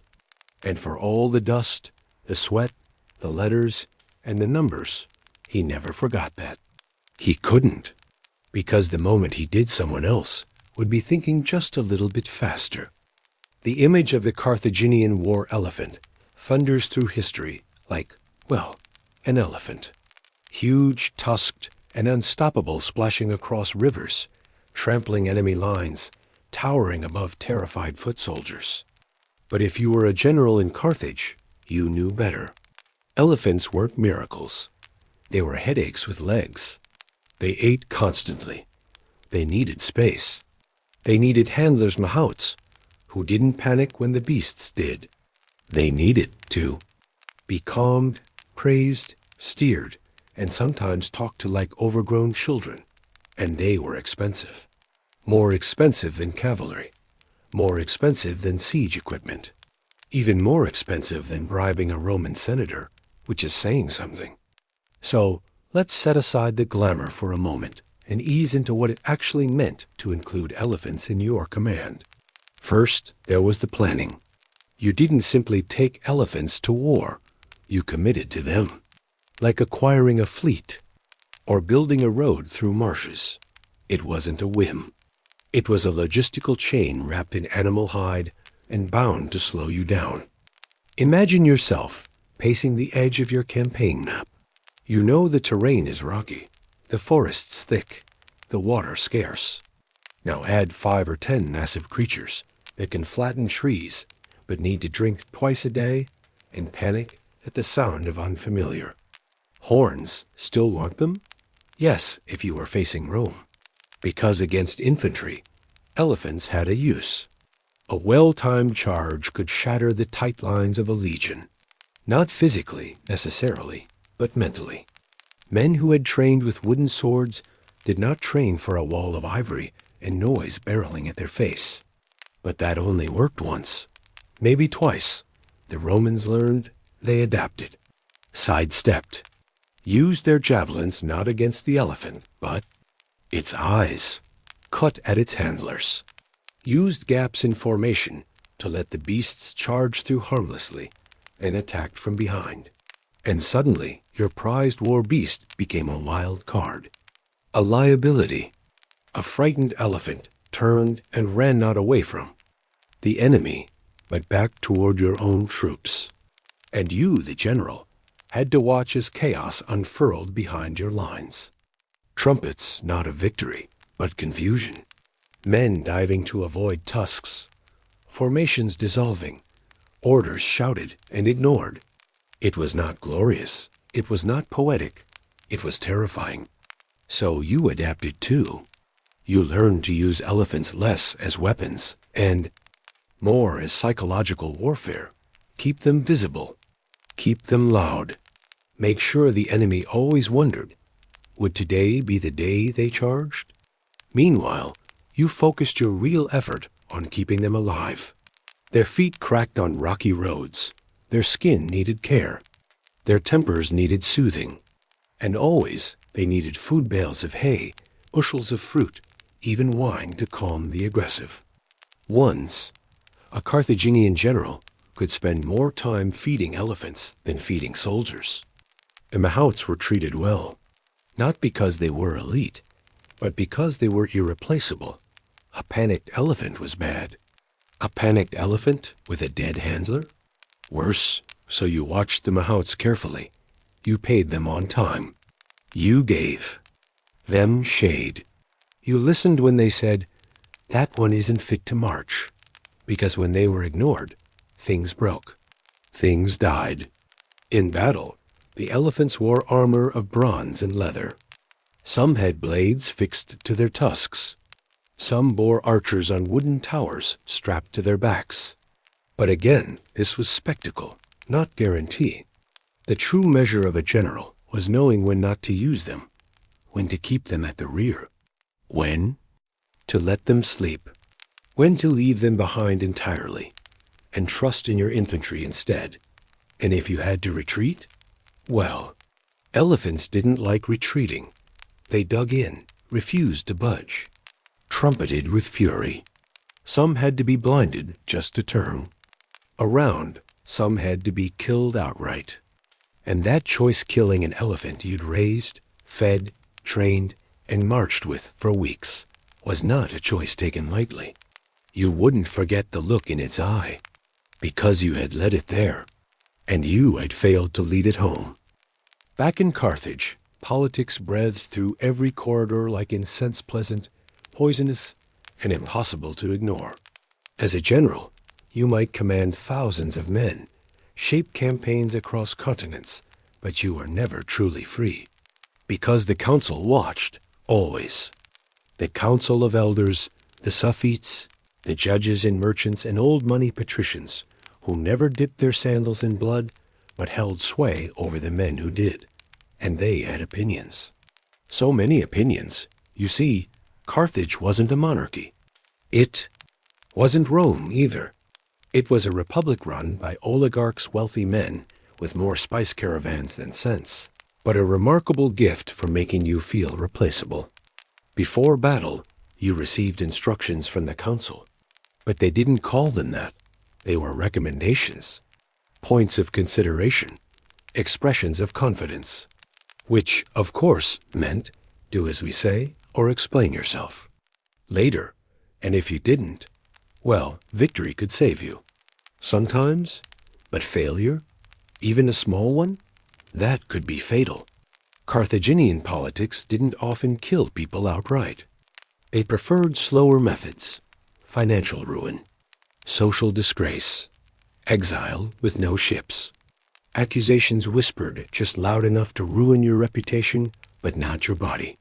So when you planned a campaign, you weren't just thinking about terrain and Supply lines, you were thinking. Who on the council funded this? Who stands to gain if I succeed? Who wants me to fail? Because war in Carthage was not just waged abroad.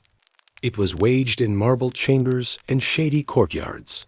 It was fought with gossip and account books and conveniently misplaced scrolls.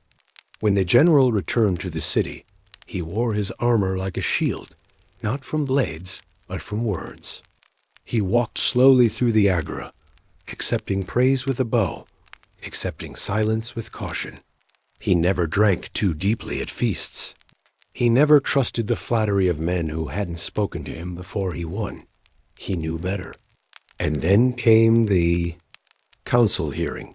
The room was cool, too cool. The walls high and bare. The voices hushed but sharp. They asked questions that sounded polite. Why did you station your troops in the valley rather than the ridge? Why did your supply expenses exceed the previous campaign by 30%? Why, in your report, was the engagement at the River X described as inconclusive?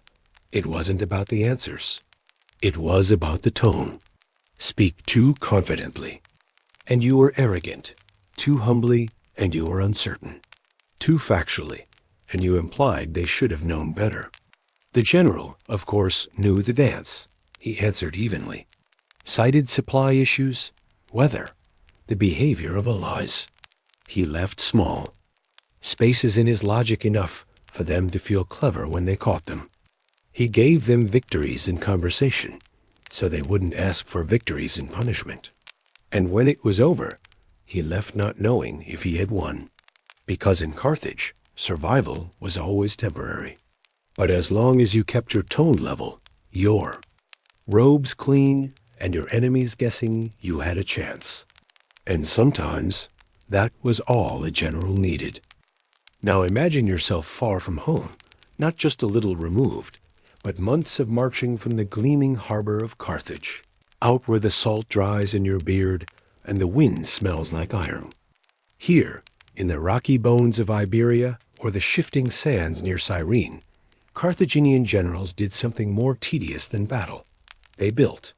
Because war wasn't just fought with swords and elephants. It was etched into the earth with stone. Walls, wooden towers, and trenches. And so, if you were a general worth your pay, you knew how to supervise the construction of a fort. Not a castle, mind you, a fort. Temporary, practical, adaptable. Something that could withstand an ambush, a siege, or the boredom of a lazy enemy who simply watched you from a hilltop for 30 days. First came the scouting. You didn't just pick a spot because it looked nice. You thought about waterfowl. Close it was, how clean, how easy to defend. You considered elevation, the direction of the prevailing winds, the line of sight for archers, and the distance from hostile villages. Once you decided, you didn't sleep. Not yet, because that first night the men dug ditches with their shields. They sharpened wooden stakes. They didn't even bother with tents.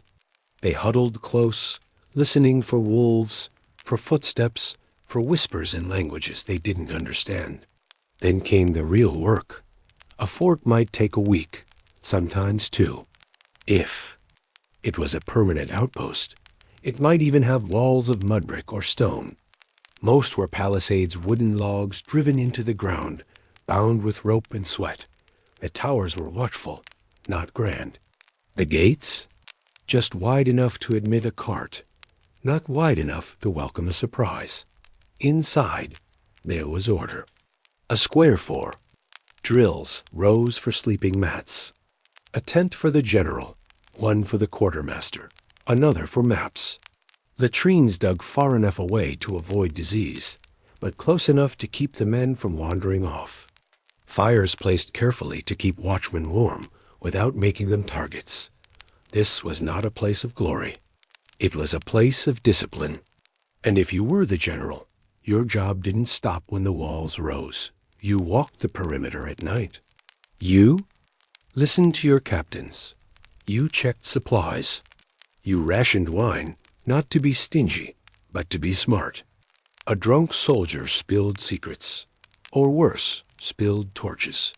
And if the fort was quiet, you worried, because silence could mean safety, or it could mean eyes watching you just beyond the tree line.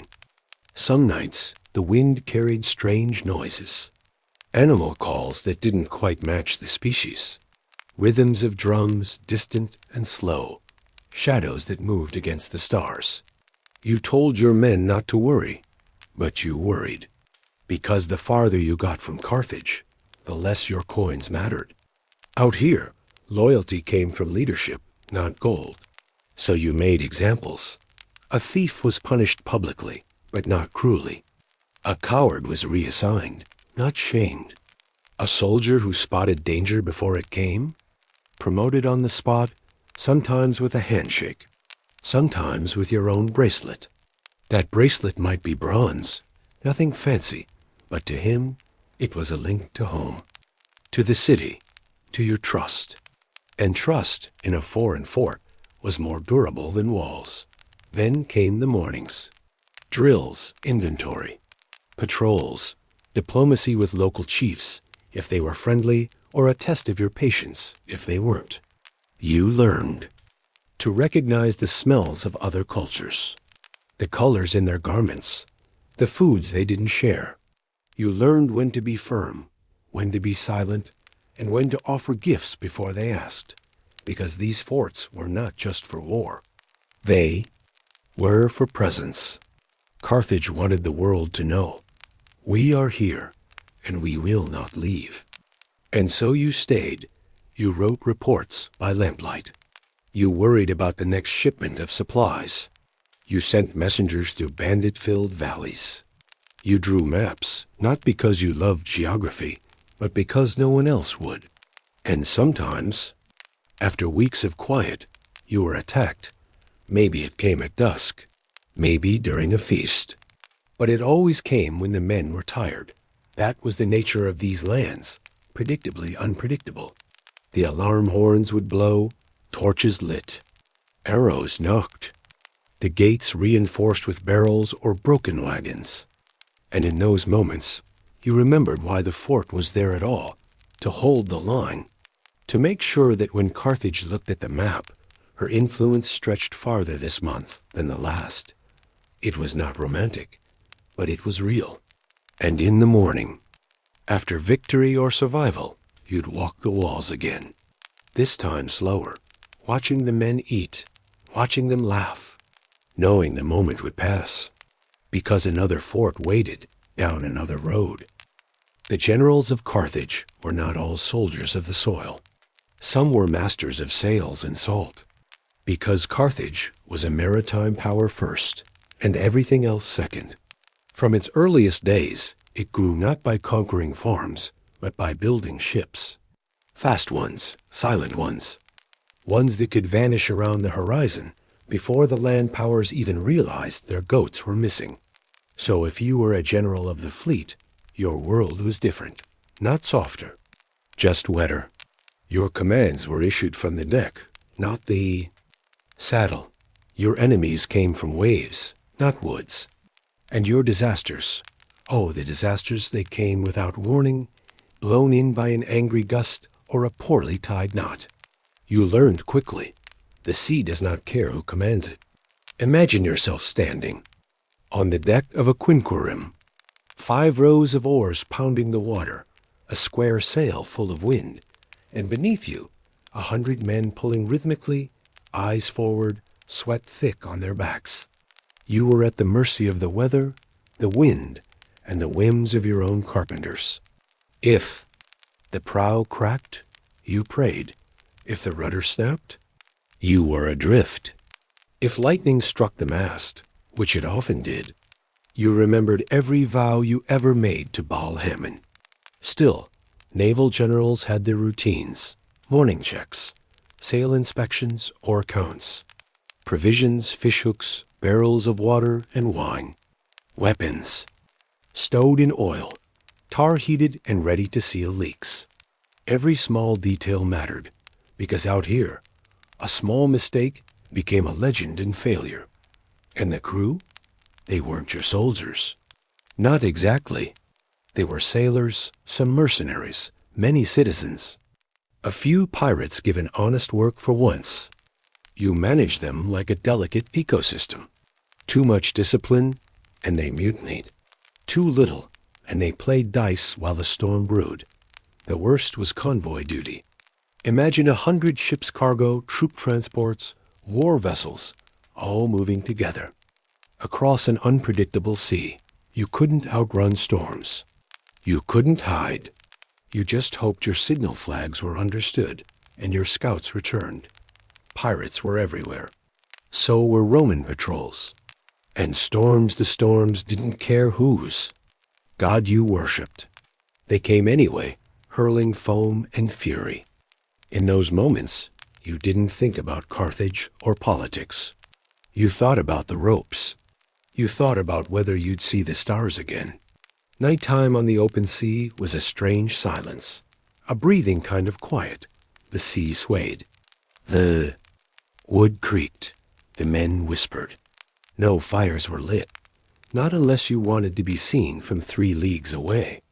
And in that silence, sometimes you mourned for ships lost, for friends gone, for the growing fear that Carthage would ask you to do it all again. But when the battle came, that was different. Your ships didn't fight like Roman ones. You didn't charge blindly. You danced. You lured. You circled and rammed when it counted. You boarded only when sure. Your advantage was agility and cunning.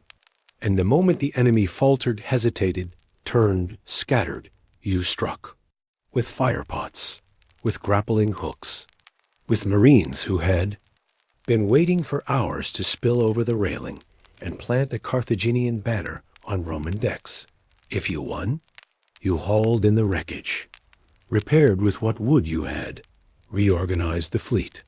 And if you lost, you sailed home quietly, explaining nothing, hoping the city still had use for a general who knew what it was like when the sea turned against him. Let us leave the battlefield for a moment. The warships are docked.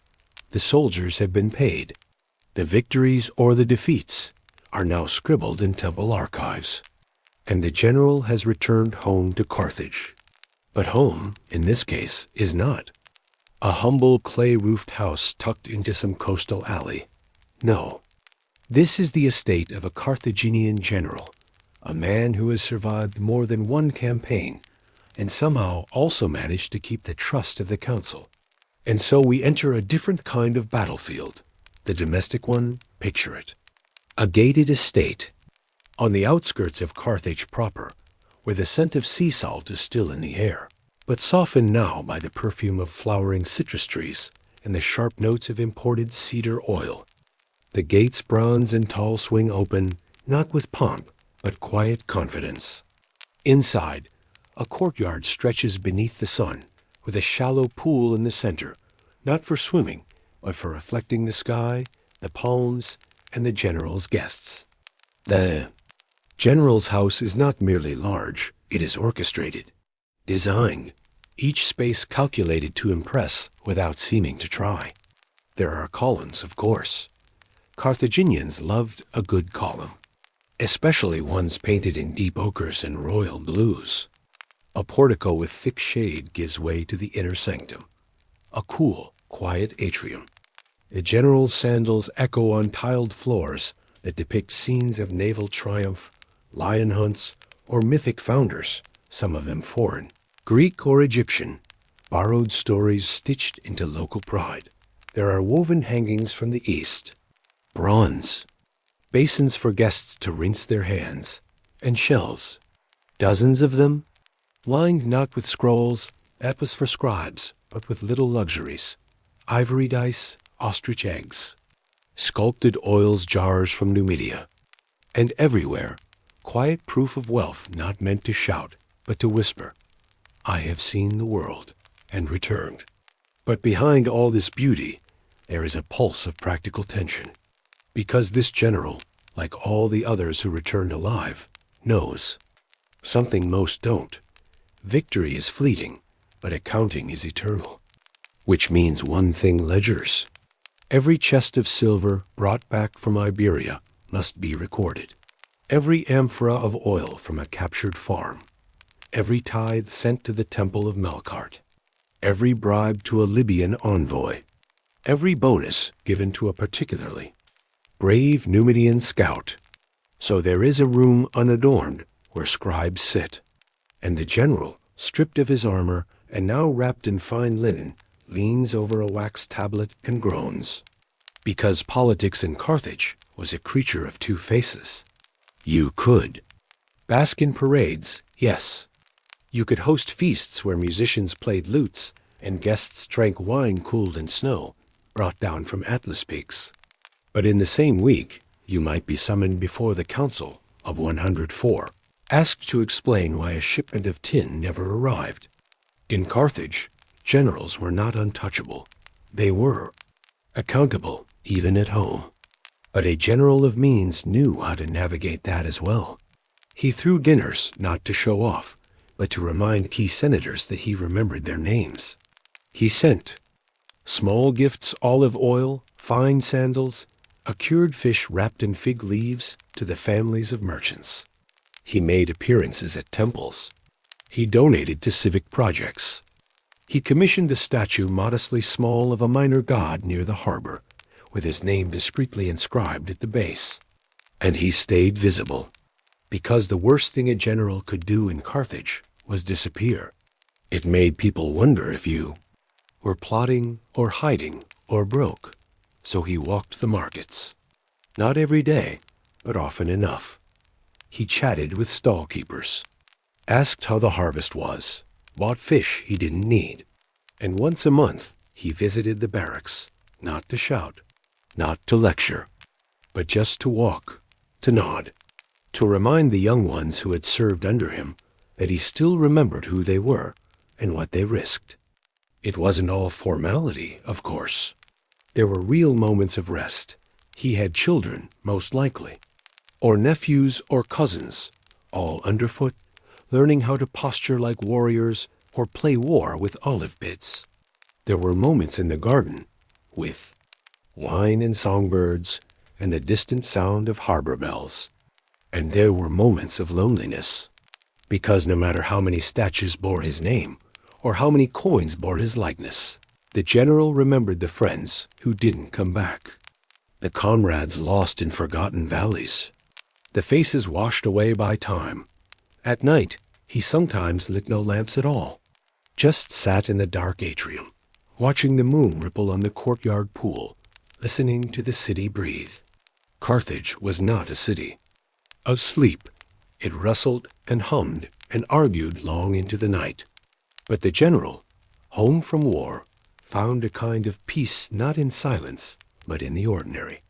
And for a man who had commanded fire and steel, sometimes the greatest luxury was this: nothing happening at all. Now that we've stepped inside the general's house, let us turn our attention to the city itself, to its politics, its pressures, and the strange game of power that few outsiders truly understood. Carthage was not ruled by kings, not anymore. It had once been a monarchy in the hazy mythic past, but now it was a republic if you squinted. A republic guided not by democracy as the Greeks saw it, but by layered councils, elite families, and money. Always money. At the top was the council of 104, a name that sounds bureaucratic, and it was. It functioned a bit like a mix of supreme court, senate, and investigative board, depending on the season. If you were a general, the 104 watched you closely. Their job was to make sure no military commander grew too powerful. They had learned from history Carthage did not want Caesars. It wanted merchants with ships, not emperors with dreams. Below them sat the Senate, which was less about law and more about consensus, made up of wealthy aristocrats, merchants, and landowners. The Senate was where alliances were built and broken with polite words and shared amphorae of wine. There were also Suffete's 2 magistrates who served like consuls in Rome, overseeing the day-to-day administration of the city. But the real web of power, that was the merchant elite. The shopkeeper's empire. The Greeks had sneered, but Carthage took that as a compliment. Here, the man who owned 3 fleets could topple a general. The woman who financed temple repairs could shape city festivals. The banker who extended credit to the navy could choose the admiral. It was a city where power wore robes, not armor. So, for a general, retirement was rarely simple. You didn't just leave the battlefield and melt into peace. You re-entered a world more dangerous in its own way. The world of whispers, of dinners with political undertones, of temple sacrifices with carefully timed pauses. You might be invited to speak at the Senate, flattered, questioned, interrupted. You might be asked to support a new trade route, something in Sardinia, perhaps.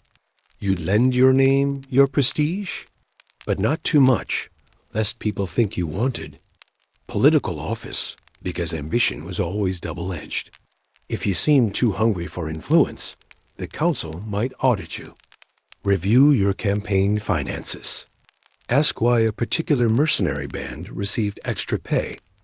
And if you were found guilty, the punishments ranged from exile to fines to public disgrace.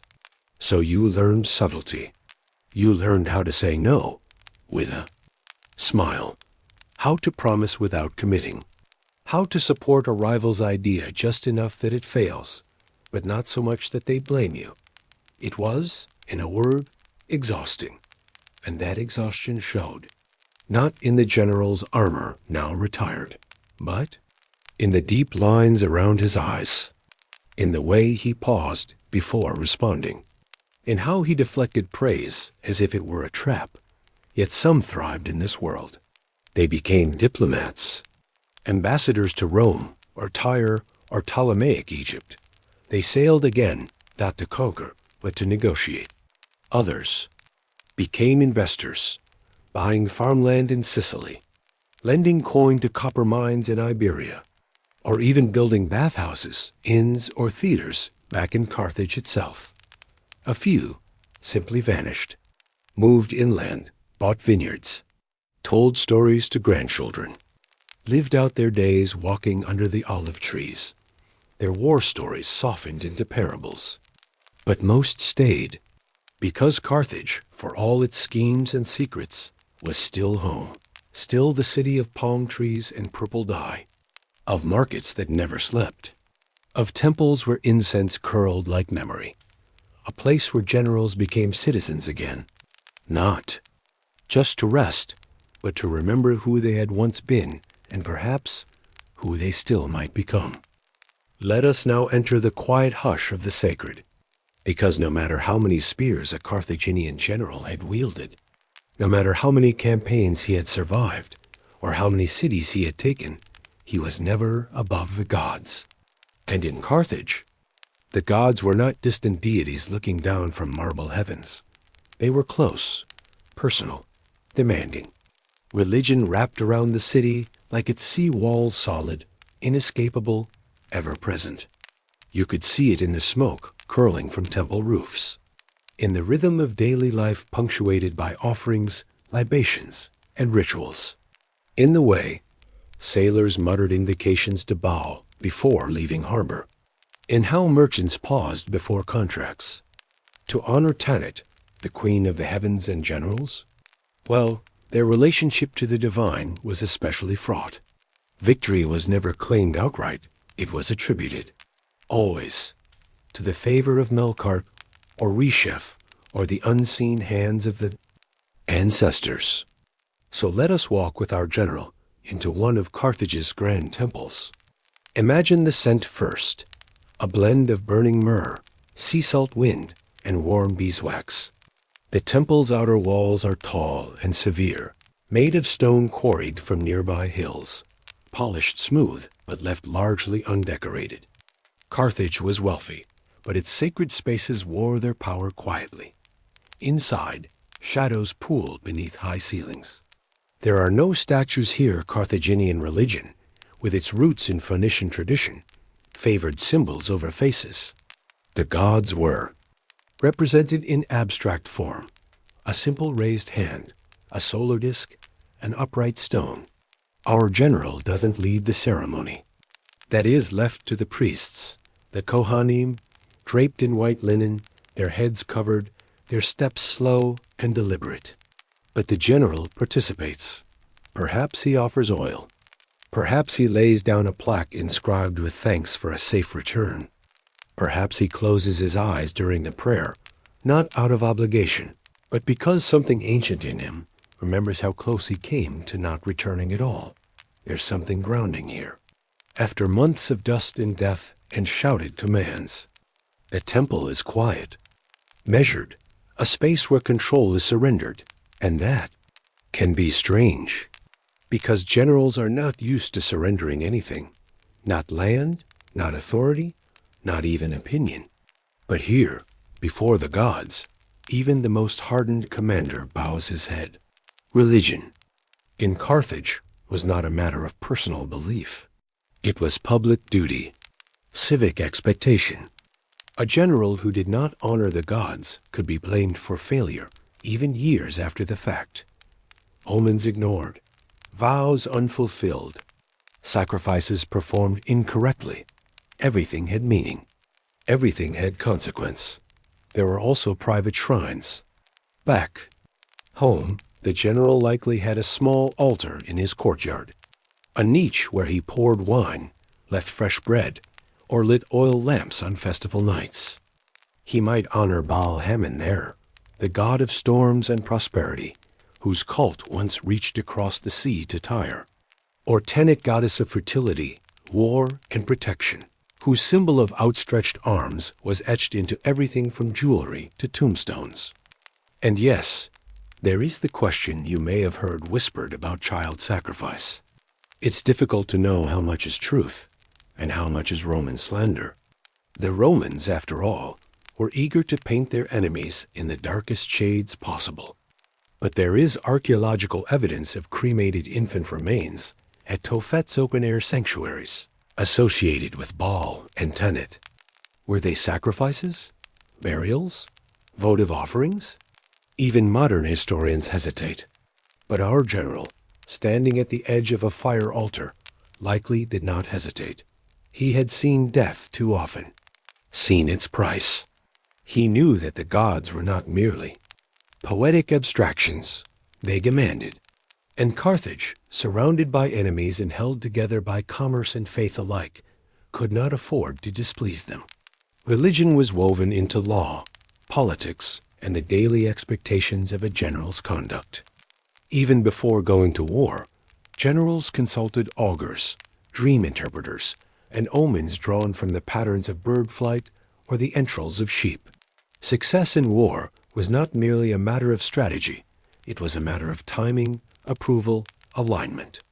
So, when a general marched his army into foreign lands, he marched not only with soldiers and supplies, but with the favor or fear of the divine.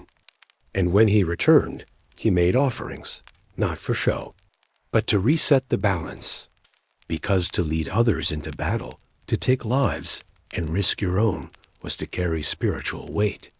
And Carthage did not believe that weight simply disappeared. It lingered in the dreams that woke him at night, in the subtle trembling of his hands when he stood before the altar, in the silence between prayers where he waited and hoped that the gods were listening, and perhaps, just perhaps, forgiving.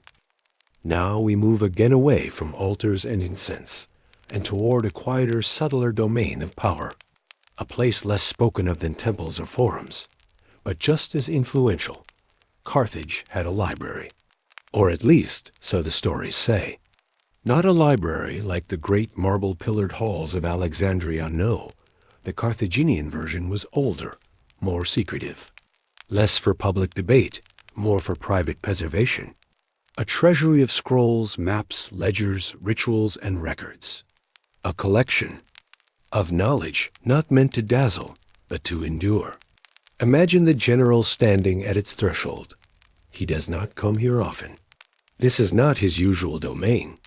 But today, there is a reason. He has come to consult a record an old campaign from 70 years prior, a conflict in the highlands of Iberia. He wants to see how that general managed supply lines through mountain passes during a bitter winter. Because wisdom in Carthage was rarely spontaneous. It was curated, studied, passed down. The library itself is cool and quiet. The walls are thick, built for shade and silence. The shelves are cedar, imported at great cost, chosen for their resistance to insects and time. Scrolls rest in niches, some bound in leather, others wrapped in waxed linen.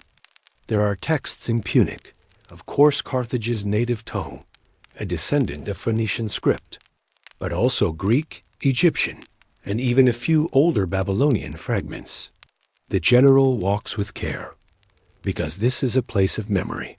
Here he finds not just strategy, but astrology, agriculture, records of trade routes, temple rituals, recipes for dye, instructions for shipbuilding, tax codes, oaths, and yes accounts of war.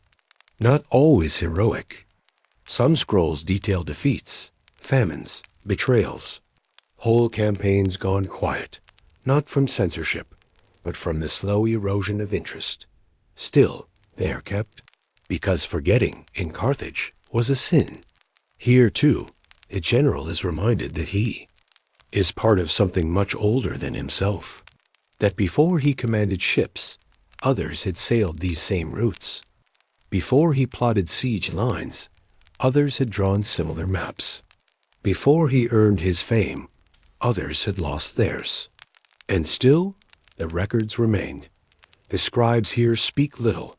They are not priests, but they carry similar reverence. Their job is to copy, preserve, and sometimes very rarely edit. A name misspelled, a date corrected, but never the story, not entirely. The general reads, slowly, tracing lines of ink made long before his birth. He sees how his predecessors failed or triumphed not through brute strength, but through planning, supply, morale, diplomacy. He closes the scroll with quiet hands. There are no trumpets here, no celebrations, just the slow turning of parchment. Quiet passing of memory from one mind to another.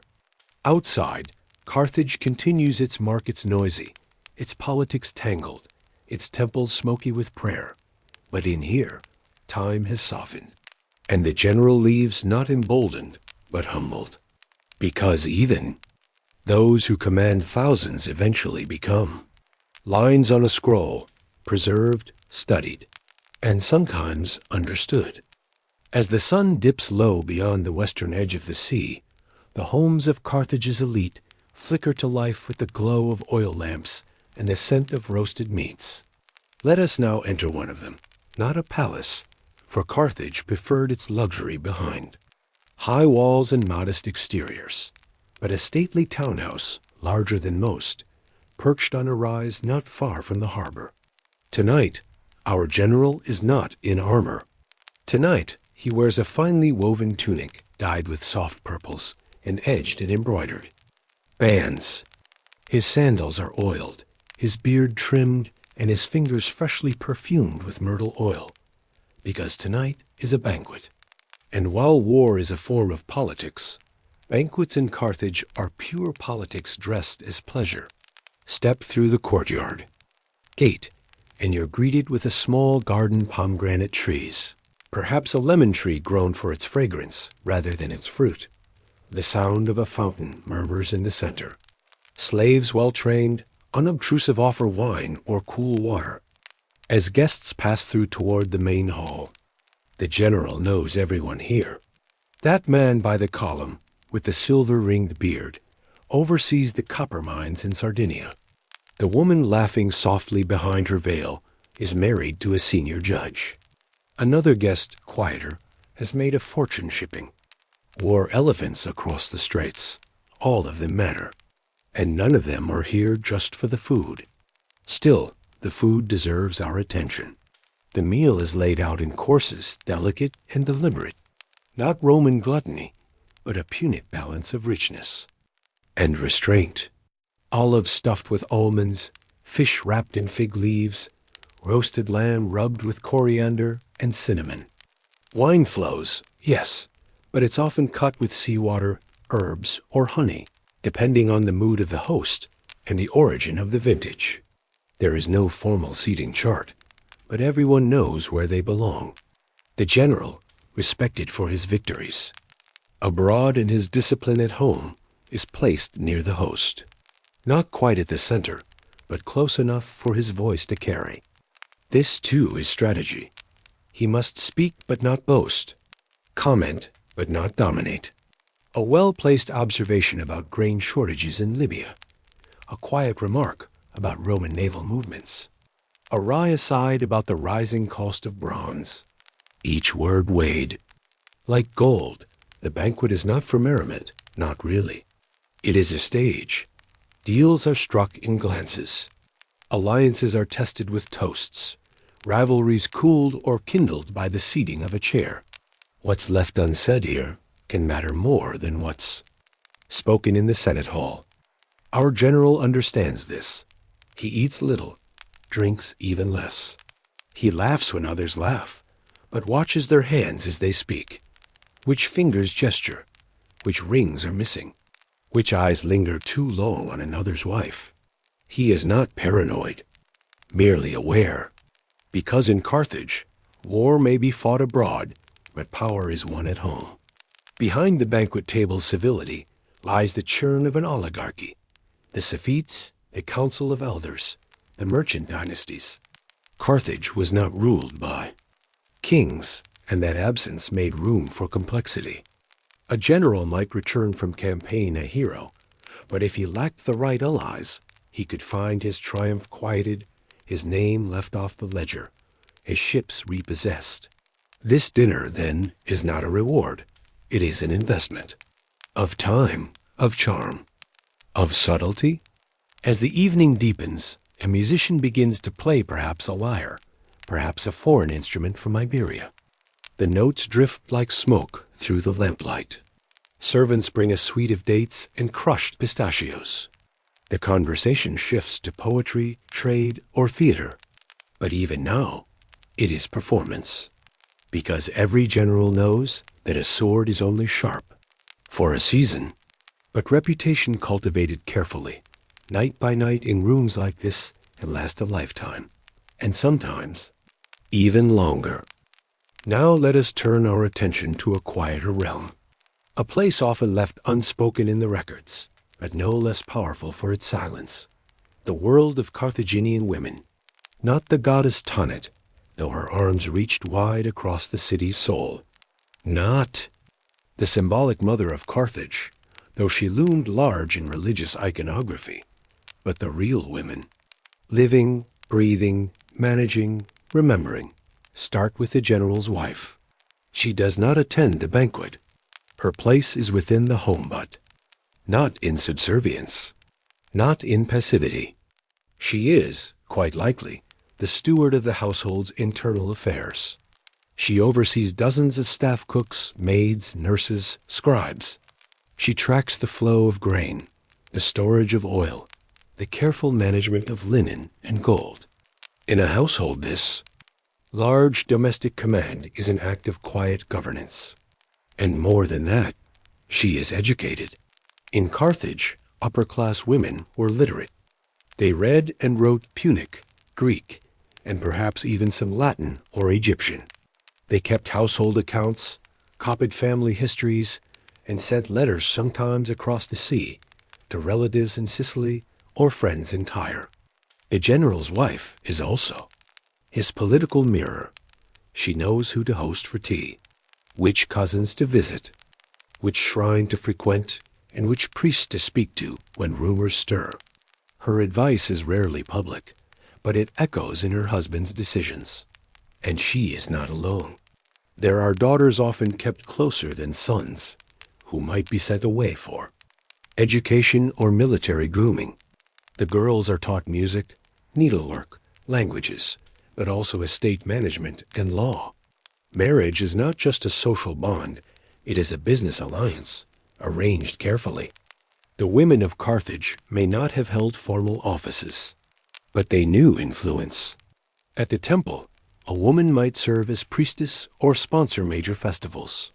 At the market, she might own property or manage her own fleet of merchant ships, especially if widowed or unmarried. At home, she might dictate the rhythm of the day with more lasting effect than a general's campaign. Even in death, Carthaginian women held presence.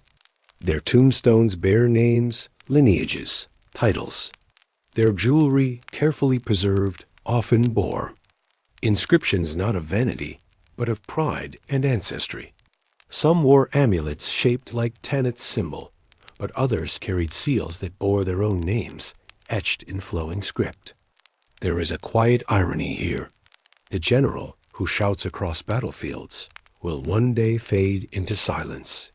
But the woman behind him, the one who raised his children, managed his estate, whispered in his ear before he left for campaign or legacy, may pass on in more lasting form.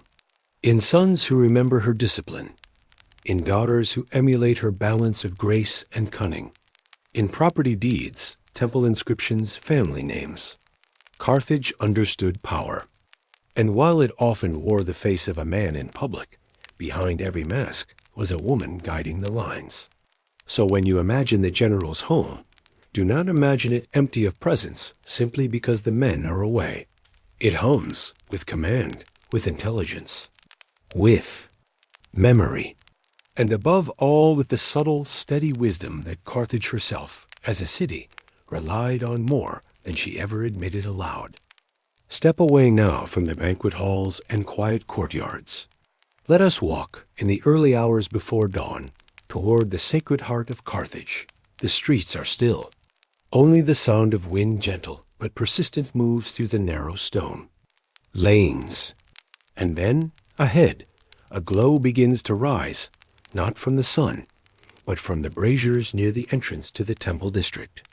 The general, though not overly superstitious, makes this journey often. It is expected. Not because he fears divine wrath, though in Carthage, divine favor was no small thing, but because here, in the hush of the temple complex, he finds a rhythm older than war. A rhythm that connects him not just to the gods, but to his ancestors, and to something even deeper, the invisible structure that holds the city together. The most revered of these temples is the one dedicated to Baal-Waman, Lord of the Sky. And time, his image, if you dare look at it too closely, is enigmatic. A bearded figure, solemn and unmoving, often flanked by animals or stylized trees. He does not smile. He does not console. He watches. And beside him, always beside him, stands Tanit, she of the open arms, the crescent moon, the palm branch. Together they form the divine axis of Carthaginian spiritual life. He commands the cycles. She nourishes the living. Their favor was invoked in trade deals, in treaties, and especially in war. The general approaches with offerings, not elaborate, but sincere. A small clay vessel of incense, a polished carnelian bead, olive oil. The priests robed, shaven, marked with the dyes of their office accept these without ceremony. For them, this is routine, but for the general, it is ritual. He stands before the altar. He says nothing aloud, but his mind is full. He is not praying for victory. He is praying for clarity. Because in Carthage, war is not just a matter of swords and ships. It is a matter of omens, of balance, of moral weight. Every action echoes. Every command carries unseen consequences. The priests will not offer direct answers. They never do. Instead, they give fragments, readings of entrails, interpretations of dreams, alignments of stars, sometimes a single phrase, spoken with such gravity that it lodges deep in the general's thoughts for days. The wind does not favor the lion on dry ground. What does it mean? He is left to wonder. And perhaps that's the point. These cryptic utterances are not instructions. They are tools, instruments for internal reckoning. A wise general knows when to trust instinct and when to yield to unease. There are also darker rumors, of course. Whispers of rites in the Tophet, the open-air sanctuary where infants and animals were offered to the gods. The Greeks and Romans, who delighted in sensational tales, accused Carthaginians of all manner of horrors. The truth, as always, is murkier. Were children sacrificed? Possibly.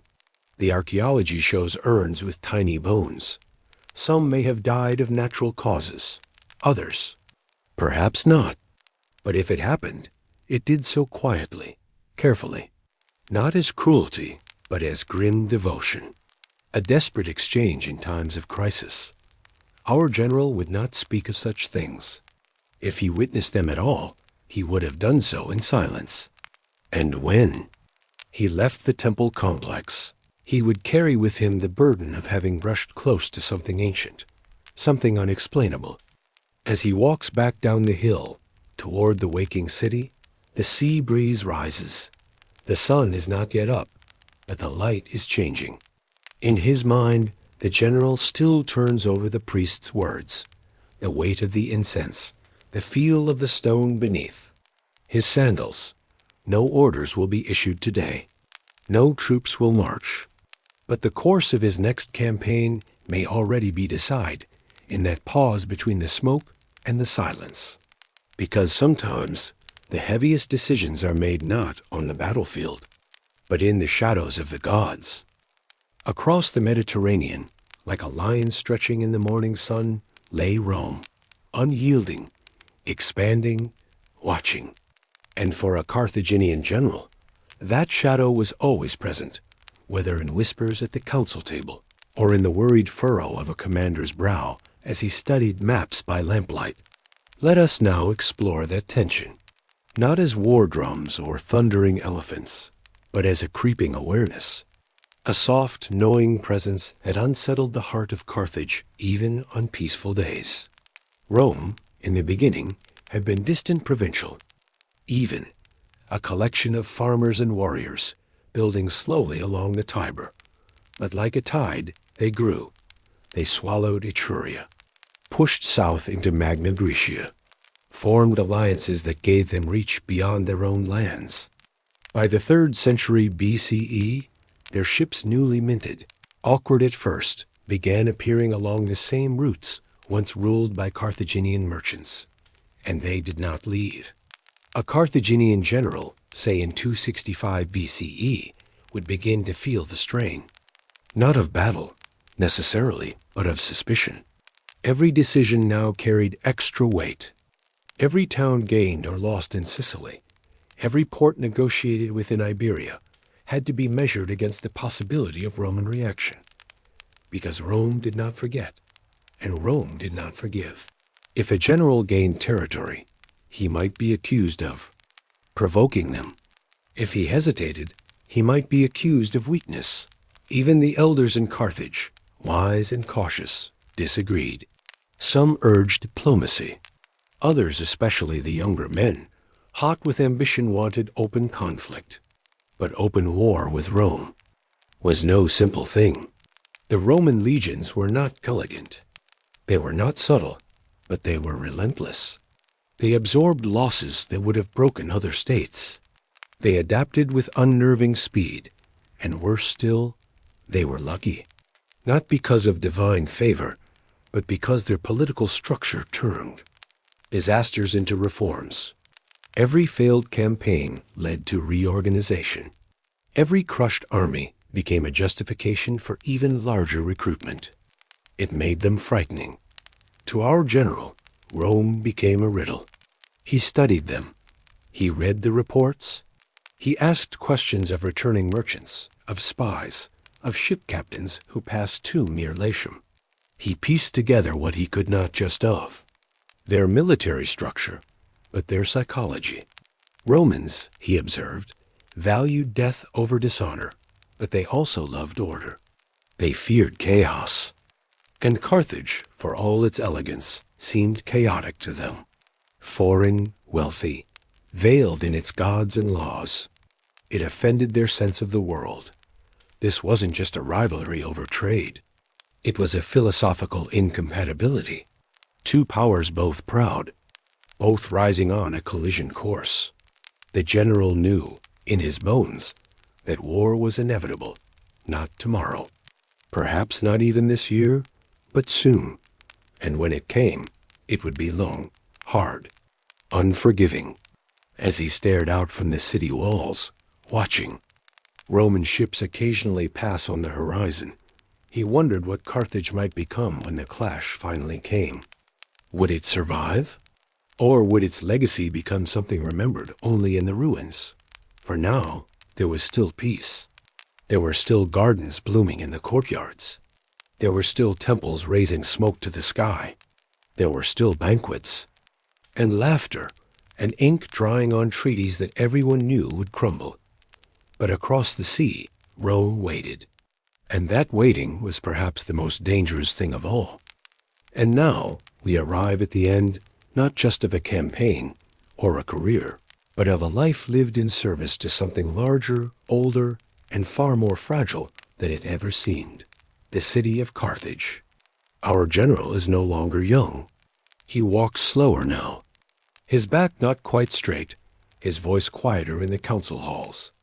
The brass of his breastplate has dulled, no longer polished to a mirror's gleam. His hands, once steady as a drawn bowstring, now tremble slightly when pouring wine. The soldiers still salute him, but with a note of reverence now less as their leader, more as a living monument.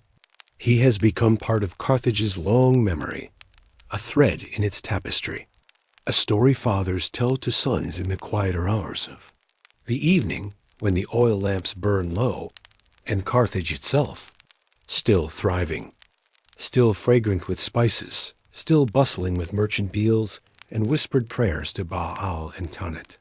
But underneath the surface, something has shifted. There is tension in the streets. Not panic, not yet, but an awareness. Rome is no longer a looming possibility. It is a presence. Its legions march closer. Its diplomats grow colder. Its ambition, once a distant hum, now presses against every decision the elders make. But our general is no longer burdened by the maps and arguments. He has stepped back. Now he spends his mornings in his garden. Yes, Carthage's generals were gardeners too. A man who once commanded fleets now bends carefully to prune fig branches and inspect the curve of olive leaves.